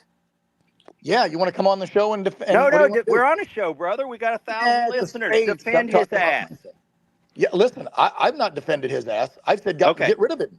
Matter of fact, I was texting with MTG when she was on the floor with you. Go ask her. Okay, so you don't want to defend him. Good. No, I want fucking Jim Jordan in there, but I want to know who you want. Amen. I would take Jim Jordan. By the way, people have asked me, who would you take as Speaker? And I didn't want to hurt anybody's chances, so I wouldn't say anybody's name, but I'll tell you a name now. Jim Jordan would change the course of this country, the course of humanity on this planet, if he were the Speaker. If there's, that's the person I would have the most faith in.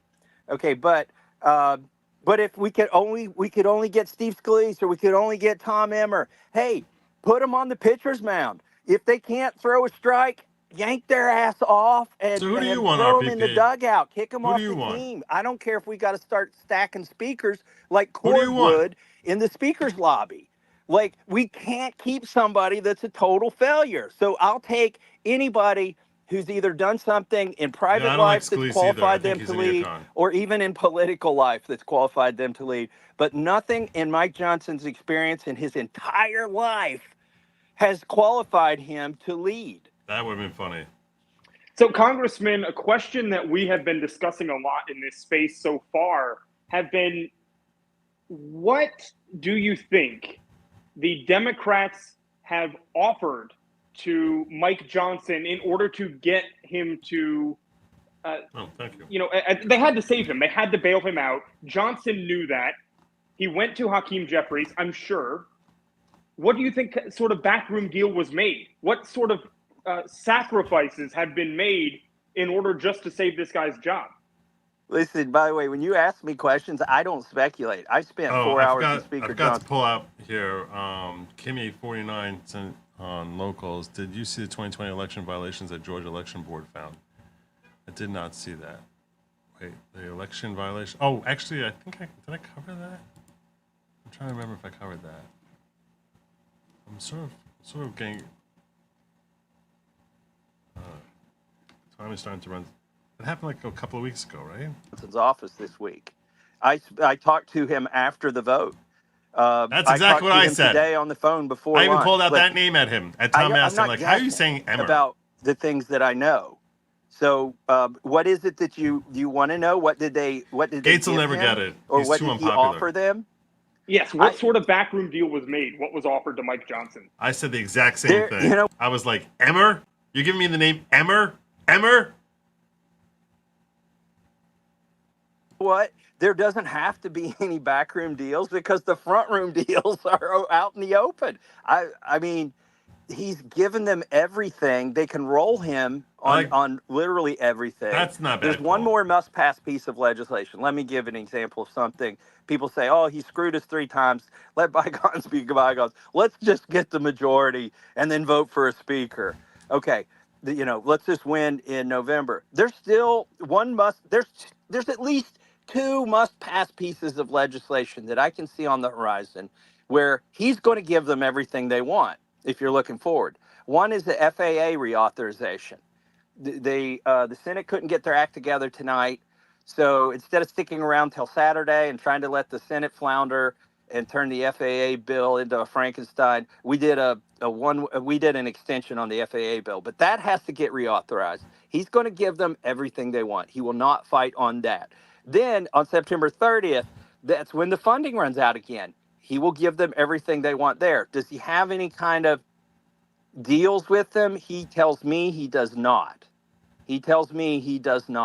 So, but even if he didn't, why would you throw out a guy who's consistently done everything you want?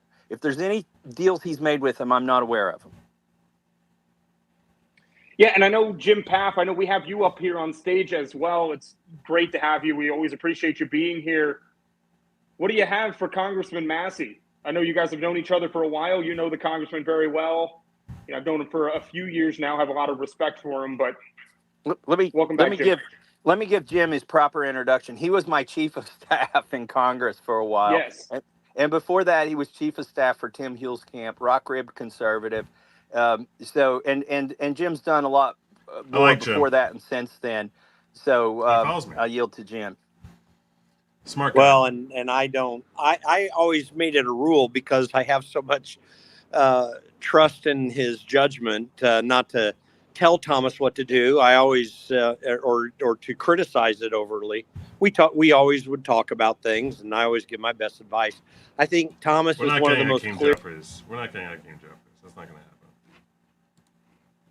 Clear-headed members of Congress that exist because the way he analyzes things is not about entirely what the political impact is. I mean, that's obviously part of the calculation. You're trying to see what's going on, but he does analyze it precisely about what's in front of him and what to do. And Thomas, I don't know if you saw, I was on Epic Times a little while back. People asked me about you, and I went through the whole discussion about, how you think through things. And then they said, oh, yes, and it must be the libertarian bent too. And like I've told people, I've said, gosh, I mean, yeah, you have a perspective that's very real, but you really do a fantastic job of analyzing things based upon what is and what you can observe. And you do a pretty darn good job of not clouding it with feelings and emotions. But we're all human beings and we go through that. But anyway, so on this point, like I've said, I would have a few months ago totally endorsed this. And I think I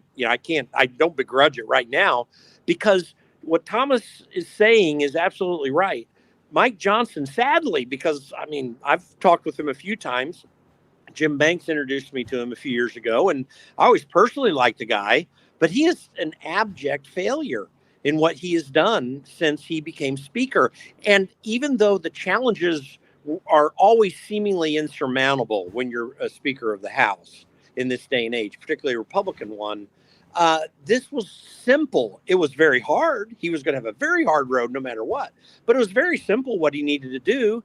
Keep the deal that had existed back in January, follow through on that, pass the dang appropriations bills that Thomas always talks about, I've talked about for years. We just can't do the damn 12 appropriations bills. And folks, if that can't get done, the dysfunction is not the general membership. It's the leadership. because leadership can drive that process. And then Thomas is in a great position where he always would be supportive on the Rules Committee to help that process get through, at least on that side.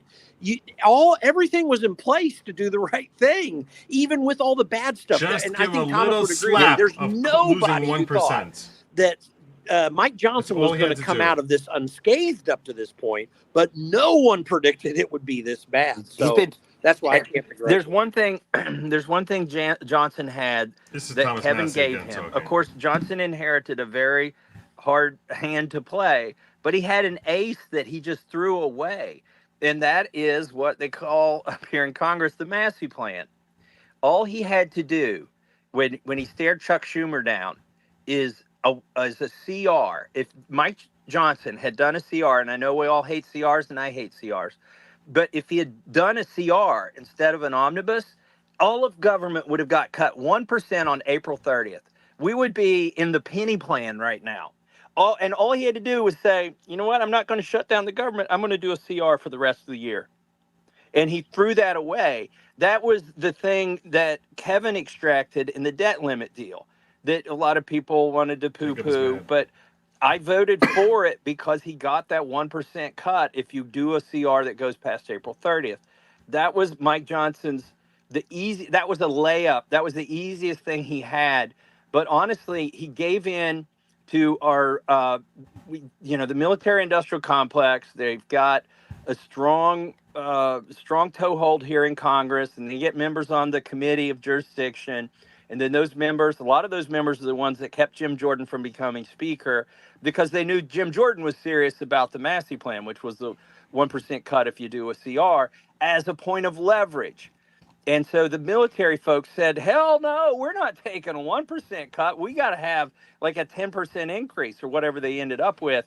So in fairness to Mike Johnson, he would have had to fight our military industrial complex wing of our party, but that would have been easier to fight 20 or 40 of them than giving up over 100 votes on the omnibus. Like, he fought the base of our party on that to do an omnibus instead of a CR. But that's just to Jim's point. And Mike had a tough hand, but he threw away his best cards. It totally amazes me, and I'm glad you brought that up, Thomas, because I should have brought that up as well. That's right on target. Thomas just, I gave what I thought was a simple plan. Thomas just added another one. Like, there's the trump card right there, pun intended, I guess. But you really had an opportunity to do something. And in fact, we did done better than Trump. The military industrial complex does not understand, because they're greedy for more. We are spending more on military spending in the United States of America, first of all, than any country has in the world, but it is so far beyond what we've ever spent as a country. The arguments are simple to make, and if you repeat them well enough and long enough, you can win the political battle. But he had the leverage to not fully win the political battle and still get the job done, I believe. Yeah, by the way, Marjorie and I gave Mike Johnson a chance here this week. People got impatient with us. They wanted us to call the motion to vacate, but we went to him one last time, and we spent 2 hours in his office, has been reported, and we said, Mike, if you'll dance with us instead of Hakeem Jeffries. This is where he lays out the four things the four demands he made. Then we'll reconsider. And then he said, well, what does that mean? We said, there's four things we would like to see you do. Number one, do the 1% Massie plan CR. Like, that's a card you threw away. You still have a chance to play it next September 30th. Let's do that. Number two, defund the prosecution of Trump. So the Jack Smith. So that was the first one. The first one was that they do the Massie plan. Smith prosecution. You can't defund the state level prosecutions, but why are we sending money to a weaponized department? It makes no sense.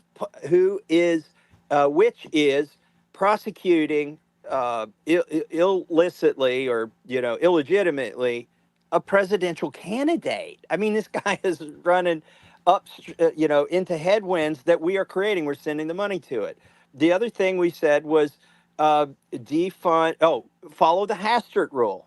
this is sort of an unwritten rule that Mike has started routinely violating, which says that you shouldn't put a bill on the floor if you're a Republican unless you have a majority of Republicans who support it. So let's say there's 220 of us. If you don't have at least 110 of us, don't put it on the floor. These were the things, this and not another red penny to Ukraine for the next year. That thing shouldn't have been a hard thing to promise us, because that's what they said when they passed Ukraine. They said this will last the whole year. Okay, Mike, go outside, go to a microphone and say that's the last red cent, and for the whole year all the way through December. He couldn't bring himself to say that. He couldn't bring himself to say that he would do instead of dancing with the Democrats. Like on the Ukraine spending, it got every Republican voted for the Ukraine spending, and only a minority of Republicans. Every Democrat voted for Ukraine spending, and only a minority of Republicans voted for it. So he wouldn't commit to the Hastert rule. He wouldn't commit to the Massie plan, the CR with the 1% cut, which takes shutdown off the table. He wouldn't commit to any of this. This is correct. I think technically anyone can be a speaker. So, yeah. He gave him that chance. So, very frustrating. And then ultimately today we decided, look, he's sort of dragging this out. He's playing lip service. He's acting like he's going to do these things, but we haven't seen him go out and say anything in the press today. So it's just time to call the question. And that is what we did. So, Congressman, a couple of questions from the audience here. And guys, please put yours in that bottom right-hand corner. Look at the purple pill. 610 of you already have. But, Congressman, we talked about this a little bit earlier, but this is a question that was directed to you. There were several Congress people that we had on our space late last year when I was covering the Jim Jordan situation. I was a big proponent of Jim Jordan. I love Jim Jordan. I was in D.C. when that was happening. I saw you in D.C. when this was all going down, and we spoke for a little bit. But has Mike Johnson changed from the time he was actually put up as a potential, I guess, Liberty nominee for Speaker of the House? Or, has he been compromised now? Has he gotten weaker? What is it? Because it doesn't seem to me, anyway, like the same Mike Johnson. What are your thoughts? Well, I'm going to say this publicly. I haven't really said it, but I'm going to say it here on this Twitter space. He's a very religious person. And, I'm sure he prays 3 times a day. And I respect him for that. But he came into this speaker's position like having no qualifications, not really done a whole lot to get it. I think he believes he overestimates the degree to which God has placed him there and for what purpose. I think he believes he's divinely enabled to be speaker so that he can make no mistakes. And when you get that kind of hubris in your head that you are, everything we do on this planet obviously is influenced by God, but he believes everything he does is God's work, and so he can do it wrong without feeling bad and defend it absolutely. I think that's an aspect of where his religious convictions have made him weaker, believe it or not. And I'll get all kinds of blowback for that, and I don't care. I'll say it to his face. So that's part of it. No, I don't think there's, anybody's got one of his family members hostage, or I don't think he's been offered a lot of money, and I don't think there's, some kind of, kiddie porn or something somewhere that's been installed on his computer. I don't think any of those things have happened. I think he wasn't equipped for the job. He wasn't ready for it. I think he overestimates his ability to do the job. And but he has changed on things like FISA warrants. That was really the tipping point. That's the point at which I co-sponsored Marjorie Taylor Greene's motion to vacate. I went home for the weekend and thought about it, but I came back the next week, and the sting of watching him make the deciding vote on warrantless buying of Americans after having sat next to him on the Judiciary Committee for, I guess, almost 3 years, and seeing him be in favor of FISA warrants. Now, he will say, oh, I went in the SCIF and I saw things. The SCIF is secure compartmentalized information facility or something like that. It's a room you can go into where the it's not bugged. And he said he wants to have one with me later tonight. He said this earlier. He said late this afternoon. He said, I want to have that with you tonight. I actually was curious to see if he's having a thing. I will put on locals. I actually want to see if he's...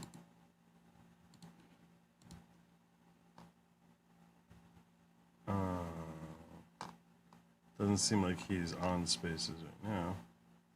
No.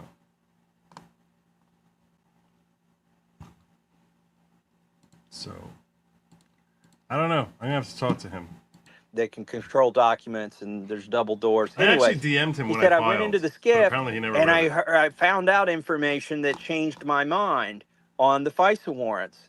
Well, here's the problem, guys. I was in the SCIF with him for 3.5 hours with CIA, DNI, NSA, FBI. You'll remember and how he FISA said, judge, "Oh, if you saw what we saw in and the former SCIF." Trump DNI. You understand? And Tom Massie was with folks him in like the that. SCIF. And I spent 3.5 hours, and not once did they give a specific example of how spying on people, Americans without warrants, had saved somebody from an act of terrorism. They couldn't give a single example. So when he says that to you, it rings hollow with me. I just think he's been bullied into a lot of stuff. Frankly, he gets bullied. By the way, I went into the SCIF. It's just, I've said this and just joke around about it. People are, their history and their involvement here, they're conflicted. And of course, I don't believe everything they tell us in the SCIF. That's the chance for them to lobby us, and that's what they do. I said, let me give you an example, Mike. I said, when we got a large briefing of all of Congress. It's in a secure facility, but it's an auditorium that they can secure. And toward the end, you get to ask questions. And I said, Mike, they told us how many Russians had died and how many Russian casualties there were and how poorly it was going for the Russians. And I went to the microphone and I asked them, I mean, we're talking about SecDef and Secretary of State and, CIA. They're the top, they're cabinet officials in this room. I said, how many Ukrainians have died? And they all had the chutzpah to look at me and say, we don't know. And I'm like, can you guess? No, we can't guess. What's happening here? So I told Mike, I was like, what's Mike, happening? If they were telling us all the these truth, Russians dead. Or yeah, if okay. it was anything but selective truth to try and steer and influence us, what is they happening? would have answered that question. And he goes, that is a good question. I said, do you know how many Ukrainians have died? He said, no, I don't. I'm like, how can we decide to continue to fund this war? How can we decide who's winning, who's losing, which direction this is going until you know the casualties on the Ukrainian side? And their failure or refusal to answer a question that they absolutely knew the answer to, it just shows you that they are a lot more Ukrainians than Russians have died. I think he just gets run over in the SCIF. And one other thing that everyone needs to understand about the SCIF, and I know Thomas is going to agree with exactly what I'm saying. He doesn't even know, but is that, let's just say that they're making an attempt to lay out the information as they know it.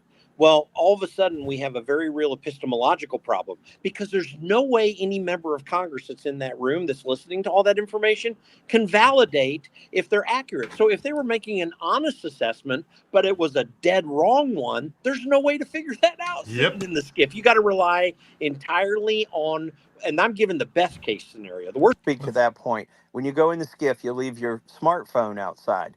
You can't search even like small details to confirm if small details of the story are correct when they're briefing you. So the phone stays outside. 99.9% of congressmen don't have a staffer who has security clearance to go in the SCIF. So your staff doesn't get to go in the SCIF. And so you're in there, and it's their word against your ability to judge their word. And most of these congressmen are worried about, well, what if I don't do what they say and something tragic happens, then I'm responsible for it. Yeah, and that's a point that a lot of people have been wondering about as well. You actually answered a lot of audience questions, and I didn't even have to ask you that particular question because, this does seem to. One of the questions that we did have was why now? Why Yeah, did you you say that decide same to thing back again, this and I'm just going to motion bounce you out to vacate?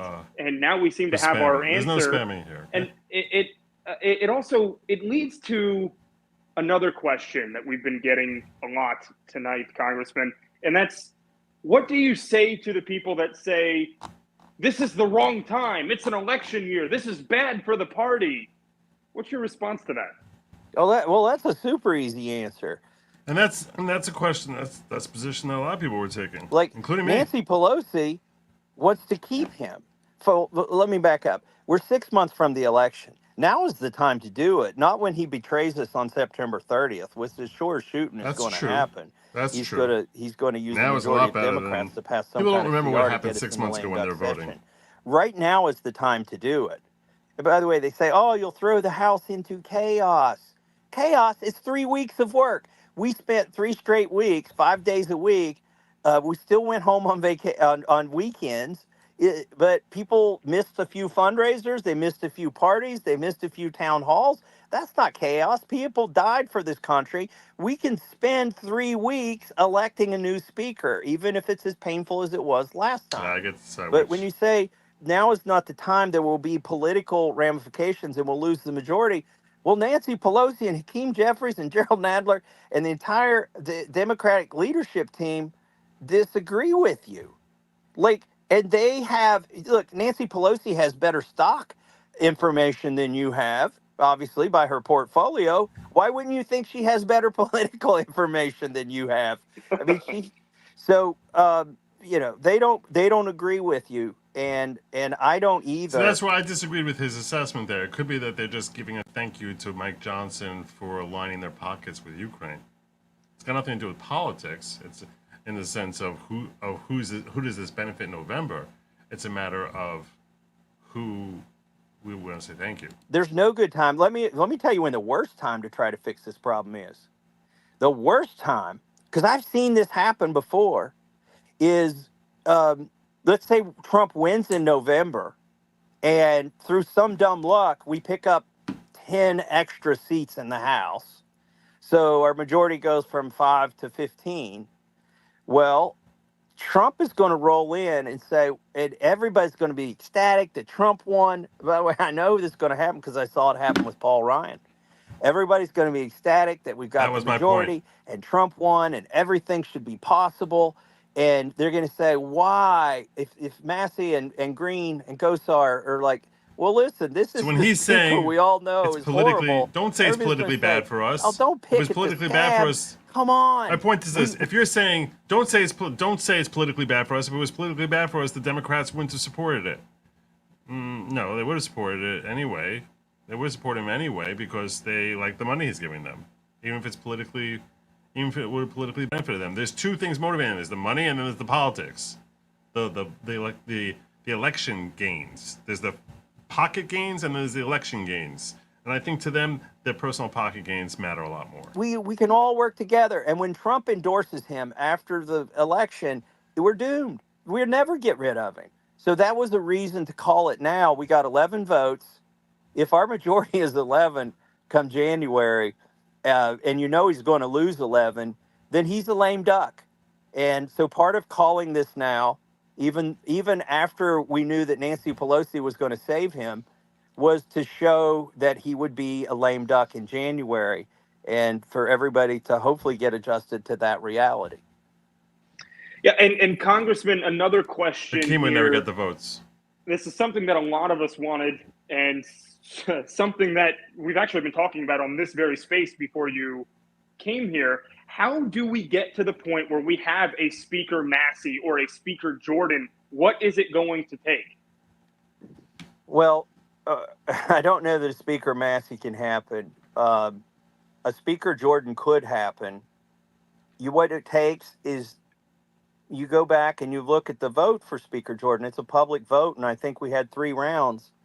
And you go look at the people who voted against Speaker Jordan, and you kick their ass out. I can say this. I may have congressmen on Tuesday saying you were on Twitter Space saying I should get unelected. No, I don't know your name. I don't remember your name. But if you voted against Jim Jordan, I did say people should kick your ass out because you are the problem. We could have fixed this country, and you are the problem. Now, I don't know who you is. I've forgotten that list of who the 20 were, so I'm not directing this personally at anybody. But we keep giving you guys lists, right? We gave you a list tonight. There's 11 good people on that list. You need to be asking questions of the other ones. Why did they vote with Pelosi to keep the worst speaker in our history? We gave you a list when we tried to elect Jim Jordan for speaker. Go look at that list. We gave you a list when we forced a vote on whether to have warrants or not. Like the victory, we lost the fight for warrants, but the victory that we've never really had until this year was getting a recorded vote on warrants. Go find those people who voted the wrong way. Same for Ukraine. Take those lists and get those people out of here. And the other thing is, I wish Trump would quit endorsing all the bad people. No spam. Like he endorses the swamp monsters for Congress, and when you try to get rid of them, it's almost like he's the failure mechanism. It's 10. He can move an election 10 points. 10 off the good guy and 10 for the bad guy. So, and we've seen that. And this is calling out the same thing that I've been calling out about Trump, that he supports bad people. Bad people. He supports swamp too often. Happened multiple times. I'll say her name, Kay Granger. There was a chance to beat her, not this last cycle, but the cycle before it. She's announced she's retiring finally. But the cycle before it, they had a credible candidate in Texas that could beat Kay Granger, and Trump endorsed Kay Granger. What does she do? She comes back. She's chair of appropriations, and she gets the omnibus passed under Mike Johnson.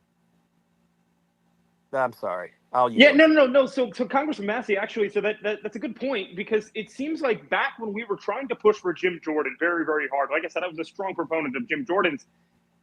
Wasn't it appropriations, the quote unquote Republicans on the appropriations committee that were blocking Jim Jordan?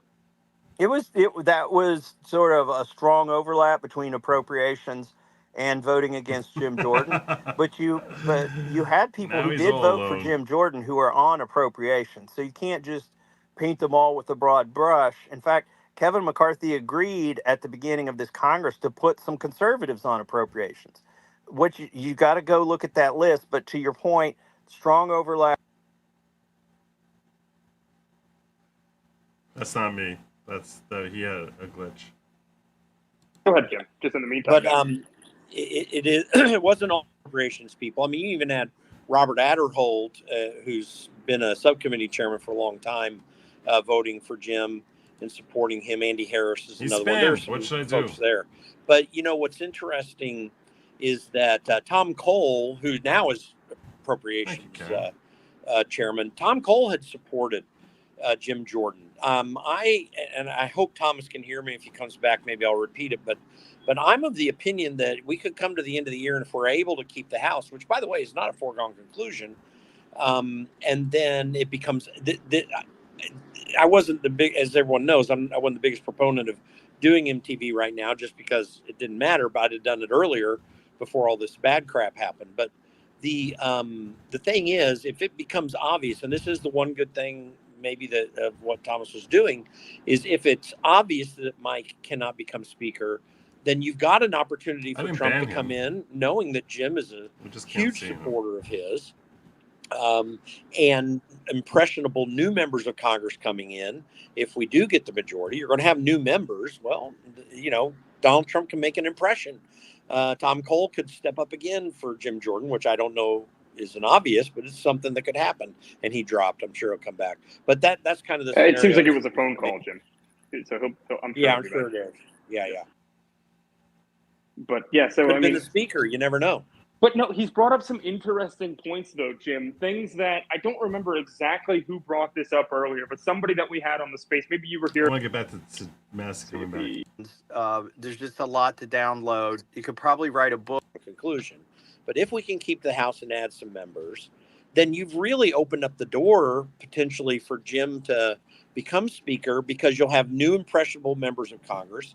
And what you did today, and I've said publicly, it didn't matter to me to do motion to vacate now. I'd have done it before all this stupid crap happened. But if now that you've set that marker, and people I talk to agree with me, it's unlikely he can become Speaker again. Once Trump gets that message, then you've got 10 or so impressionable new members. You had Tom Cole supporting him before. It's not a foregone conclusion he'll do it again, but maybe he will. And then suddenly you've changed the scenario, and Trump can come in and influence those people, and we could make Jim Speaker, because that was kind of close to the margin if you really think about it. No, that's a great point, Jim. Listen, there are about 30 people up here that are fighting like hell to do the right thing, and there are 30 people up here fighting like hell to do the wrong thing. And there are about 160 people up here who got their transmission in neutral and aren't holding their steering wheel, are waiting to see which of the 30 prevail. And so what happened is the 30 didn't prevail with Jim Jordan. We got, what would that give you, 190 votes? That's about what we got for Jim Jordan. And there were 20 or 30, come hell or high water, would not vote for him. Now, two of those have announced, probably more than two, but two of them have announced their retirement. You send us 20 more good people. We don't need the 20 bad people who, come hell or high water, wouldn't vote for Jim Jordan. So, because there really are 160 people, and I'm not condemning them or being pejorative toward them. Actually, I was, but because if they would fight with us, I think we could win. But what I'm saying is, it's not a bad thing that there are 160 followers up here, because if you can overcome, you've got 100, the 30 bad ones, you got 160 that'll fall in line. And I think that's what you saw on the vote tonight. Well, on the vote to keep Mike Johnson. There were a lot of people who don't want Mike Johnson, but the consequences of not being on the prevailing side of that vote were too great for them. They're afraid they'll lose their committee. Their bill won't make it for a vote on the floor. And so they decided to follow the herd. So to Jim's point, you need a few more strong people in the herd, and I think you could turn the herd. So at this point, Congressman, are we stuck with Speaker Johnson? Is there anything else that can be done, or are we Nick, out of options until, I guess the next session of Congress? I think you're stuck with him. Because Pelosi wants him. This is a new paradigm. How do you get rid of a speaker that Democrats are going to vote for, and and most of the Republicans are going to vote for because they know that he's going to prevail, because the Democrats are going to put him over the edge, so they better be on the winning side. You're stuck with Johnson. In fact, you were probably stuck with Johnson the day they took Kevin out and we elected Johnson, because one of the problems with taking Kevin out is I knew this at the time. You only get really one motion to vacate. People get motion to vacate fatigue. And Kevin wasn't, if Kevin had done all of this, I'd probably vote to vacate Kevin too. Well, I'd absolutely vote to vacate him. But they voted to vacate him with no real good reason. Now, maybe you think they had a good reason, but if they did, it was an order of magnitude less than what Mike Johnson Here has he done. makes the point. So, sorry, that's a long-winded answer. I think you're stuck with Mike Johnson because the uniparty has revealed itself. Yeah, and Congressman, to your point there, also, while you were joining the space earlier, we were reading your tweet off that you put out on the space, or on X here. You said, quote, "Vacating Kevin McCarthy was a huge mistake. Every Democrat voted to vacate him because he fought them tooth and nail. Keeping Mike Johnson is an even bigger mistake. An overwhelming majority of Democrats voted to keep him because he's given them everything they want." So going back to the people here, a lot of the people that were proponents of Mike Johnson now were very, or at least were when he was put into office, they were very, very anti-McCarthy. You're saying that McCarthy would have been the better option. Can you kind of just elaborate in in What makes him better? basic terms why that was the case. Well, when his back was against the wall, and McCarthy had his back against the wall several times, and he stared down a motion to vacate in the summer, and he stared down barely becoming speaker. And there were multiple times where we were wondering if the motion to vacate was going to get called on him that week. And he could have, at any of those opportunities, gone and asked for help from the Democrats or given them something that would encourage them to vote for him. And he didn't do it. I had these conversations with him. His staff had these. He refused to go in league with the Democrats to do it. So, and what he had then, At what least he didn't did get in was bed the with the hard work Democrats. of going and talking to people in the conference that maybe he didn't like and they didn't like him, but finding some way to get forward, to move forward. At least he didn't get But when in Mike league with the Johnson was Democrats. presented with the same difficult situations, he didn't have the life skills to build coalitions in our Republican Party to move forward, and he felt like the world was depending on him, and the only way he could get through that bad stretch was to go with the Democrats. It's a really interesting perspective, but it's something that people have been, even on our space today, have been talking about a lot. And I think you're echoing those sentiments that, people that were... I disagree. At the time, look, if we thought we were going to get actual appropriations bills. That's why this happened. We didn't get appropriations bills. So that's why this happened. The problem is we got sold out by Mike Johnson. Speculating anyway. You have insider knowledge. You've been meeting with him for, I know it was like 3 hours yesterday. Is that what it was? In the day before? 2 hours the day before, a little over an hour since then, and then on the phone today, and then on the floor today.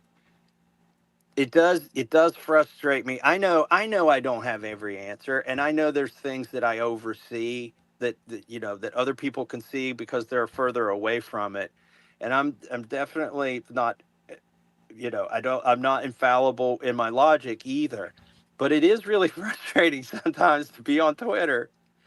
And I am one of the few people that go on Twitter and will comment on people's posts and exchange, debate to some degree with people on Twitter. Because it sharpens my debates on the floor of the House and my interviews on TV, for instance. But it is frustrating to get on Twitter and to see people who've got bad information who are arguing with me because they've been given bad information. And sometimes they're being misled by other congressmen. And I can see it. And I can't go and tell you, oh, this congressman, I can't tell you their name. They're the one who is telling you something that is wrong, and they know it's wrong, but that's the best way they can see to wiggle out of this. And that's happening now. And don't ask me 20 questions and ask me who I'm talking about in this instance, but I see it every day. Yeah, and so just to that, I was going to go to Justin Hart. We definitely appreciate the fact that you're here. This wasn't planned. You came here. You didn't know what kind of questions you were going to get. You didn't know who you were going to get questions from. That's why we respect you. A lot of Congress people will not do that. So big shout out to you, Congressman Massie. But, talking about those Congress people that did vote in favor of Mike Johnson, are they like sort of go along to get along Republicans that, either want something from him or need something or that are afraid of being, I know there are a lot of Congress people that are afraid of being in the spotlight. They don't want to answer any questions. They don't want to be called out. They want to do what everybody else is doing just because they can't take the heat. Is that why they would vote in support of Mike Johnson, regardless of the fact that it seems like a lot of his actions are not that of a conservative? Probably everybody has sort of a different equation going on in their brain and had different reasons, but there are categories of reasons I think people fall into. There were people a large number of people who were just terrified to take the vote because they thought there would be ramifications for them. Not me. Maybe it is me.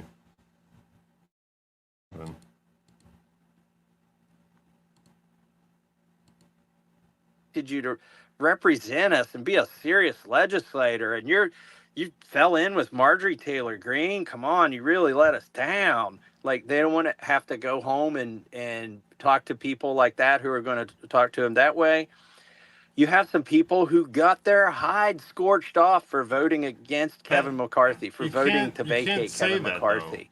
And that was like the third rail, and they do not want to touch it again. And just and saying, even though okay, they we're okay created with this the mess, jackass we know. and they really should be cleaning up this mess, I have a hard time they got endorsing that scorched position. so bad they ain't With the going there devil we know. again. Now, the problem is that was the wrong vote back then, and they wasted political capital on it, and they're overdrafted, and they can't take out another withdrawal of political capital. So some of them are that way. There's all sorts of some of them are basically Democrats who they voted for Mike Johnson for the same reason Pelosi did. He's given them the Ukraine money. He's given them warrantless spying. He's given them an omnibus that pluses up every category. And there are Republicans who really do appreciate that about Mike Johnson. And then there are, you had the group who just hate Jim Jordan. They don't want to have to give him a chance to win again. There's so many reasons that people didn't go along with us on this. That you can't just say anything, and there may be combinations of reasons for some people. Yeah, so we'll open it up to the panel here a little bit. I know I've done plenty of talking here. Good Logic, welcome back to the stage. Great to have you. What do you got for the Congressman? Well, first off, I want to say, Congressman Massie, it's a privilege being up here on the stage with you. I think you're one of the few warriors in Washington who actually cares about American interests. And I just want to say God bless you, and I hope that you stay in Congress or rise even higher, because I can't express enough kudos for you. So thank you for your service, my friend. Now I'm going to kill the other your thing I just had a couple of questions about your sentiment, and you went a long way towards pushing back on things I was saying before you came up here on the stage, where I was saying that I thought that him holding out on this stage, it's good that he got that shot across the bow, and perhaps for unity's sake, it was better for him to win. And you really did a great job in making a compelling argument that him keeping the job is worse than the chaotic period that we likely would have if he had been removed. And you provided a lot of backdrop that few of us, if anyone, really knew with respect. Specifically, one of the most powerful things you brought up is how you and MTG had that 2-hour meeting and presented 4 demands, and the fact that he couldn't capitulate on those demands, which seemed like something that's fundamental, that every American who's supporting the GOP would be 100% behind, and that he couldn't give in on those, is a terrifying statement about where he's at. The only questions I really have for you at this point is, you mentioned Tom Emmer as someone who would have been a potential better person. To me, some of the names you were throwing out there seem like classic neocons that I'm sort of surprised you actually even use those names. If you said Byron Donalds, I would be like, oh, okay, for sure, yeah, that's someone I would clearly support. But the problem that I'm sort of thinking here is, anyone who I or you would like is never going to get enough support from the neocons. Certainly not going to be supported by the Democrats.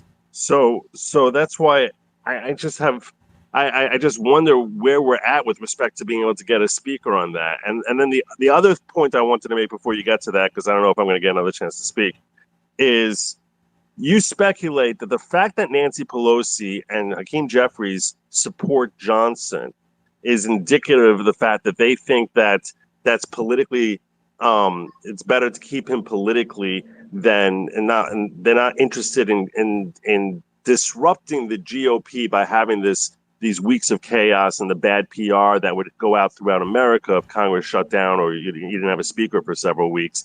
And that's a sign that they're not really concerned about that. To me, I think you're misreading that respectfully, sir.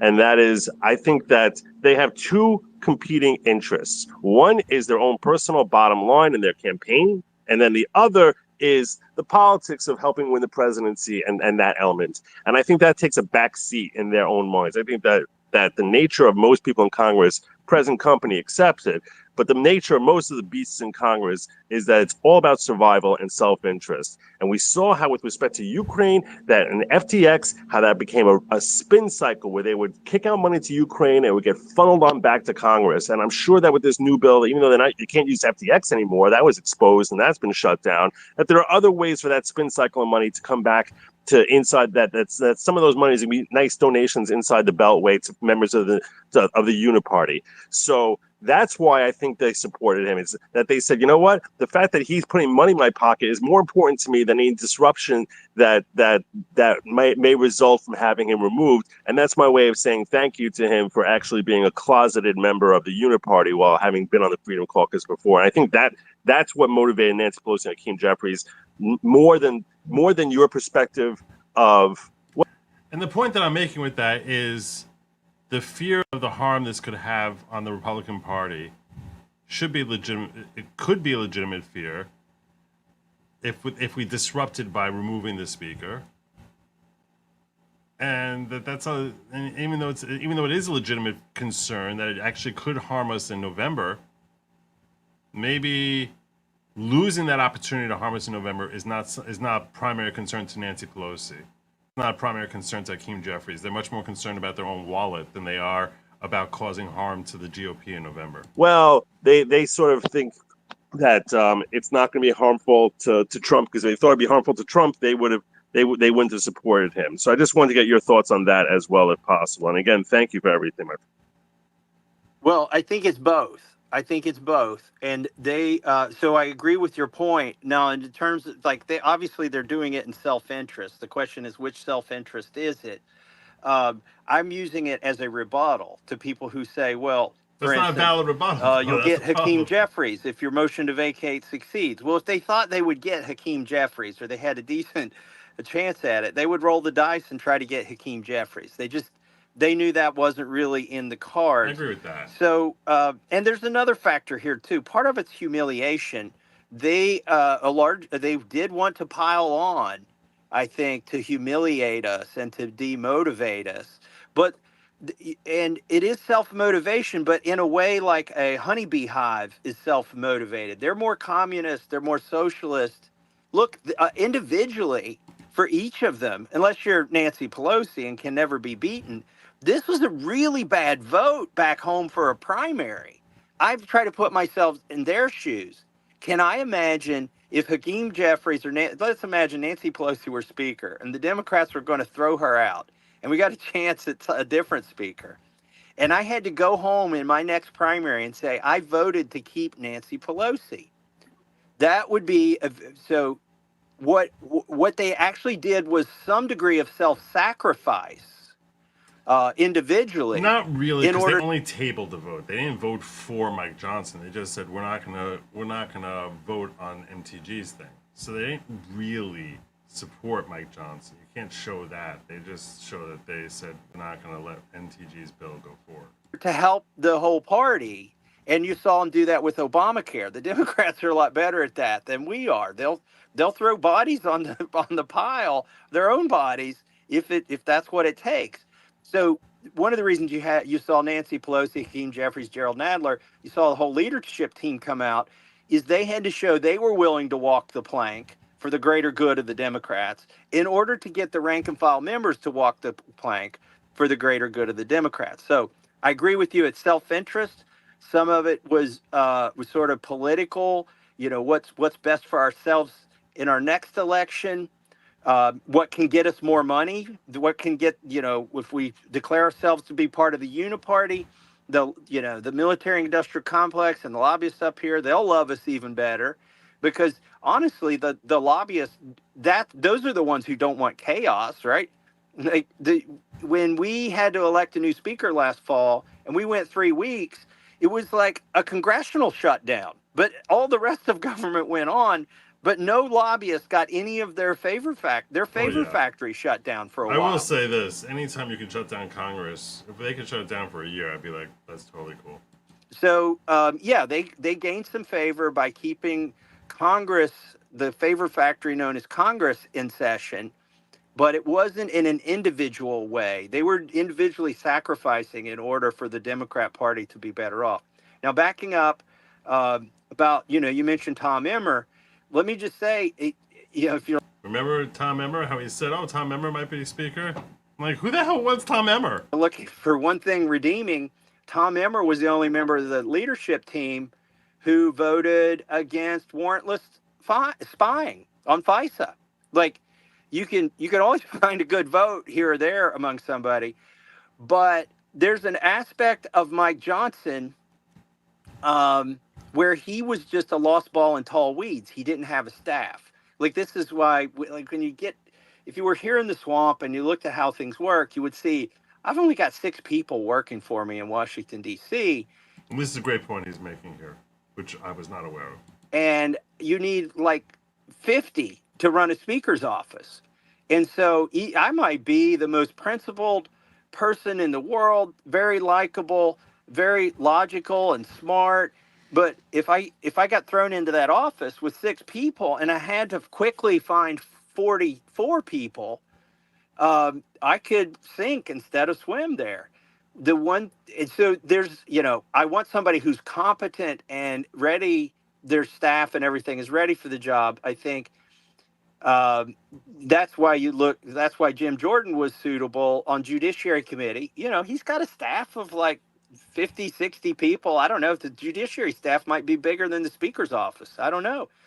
But he could have moved those over that day. And so I hate the idea of moving the next guy up who's in line, or, only picking from the people who've made it to those positions. But there is sort of pragmatic point to be made that they've got the staff and they're able to plug in on day one in the middle of a term. And if they don't, I'm just like, if they don't do a good job, okay, put Scalise in there. If he sucks, take him out. If Emmer gets in there and he sucks, take him out. You can't keep doing that. Why would you keep the guy who sucks in the job? We shouldn't. By the way, you do such a great job of enlightening the public about how the sausage is made. Like something as that to you, when you see every day, you understand that, hey, you need to have a significantly larger staff than most congressmen and congresswomen have in order to do the job effectively of speakership. That's something that me and probably most of the people listening to this had no idea that that's a factor. And as soon as you say it, like, oh, okay, wow, that makes a lot of sense. I can understand that. And what I was really thinking about here is a lot of the swamp that people say that criticize Trump for bringing in when he became president. They say that when he was first filling the roles that he just needed people, like a lot of people, very quickly, very, very quickly. It's hard to fill all those spots and know who you're really getting. So you tend to go back to people who have done the job before because, at least they have the competence to do it. The integrity is often lacking. So they say that was a major part of the problem. When he's describing trying to fill 44 slots, where the hell you do that? Where are you going to go? First place you're going to go is people who did it before, who, let's face it, probably sucked with respect to their integrity and their morals. Because how many people in Washington don't suck? What percentage of them don't suck? They need people who are competent, who know how the job gets done. If they try putting me in one of those jobs, I wouldn't know where to start even. As a practical matter, getting this accomplished is something that you need to have people in the right place. I just want to express again my kudos to you. That's you're doing such a service in coming in here and talking to the public about what's going on behind the scenes and helping us better understand Washington. So thank you for that.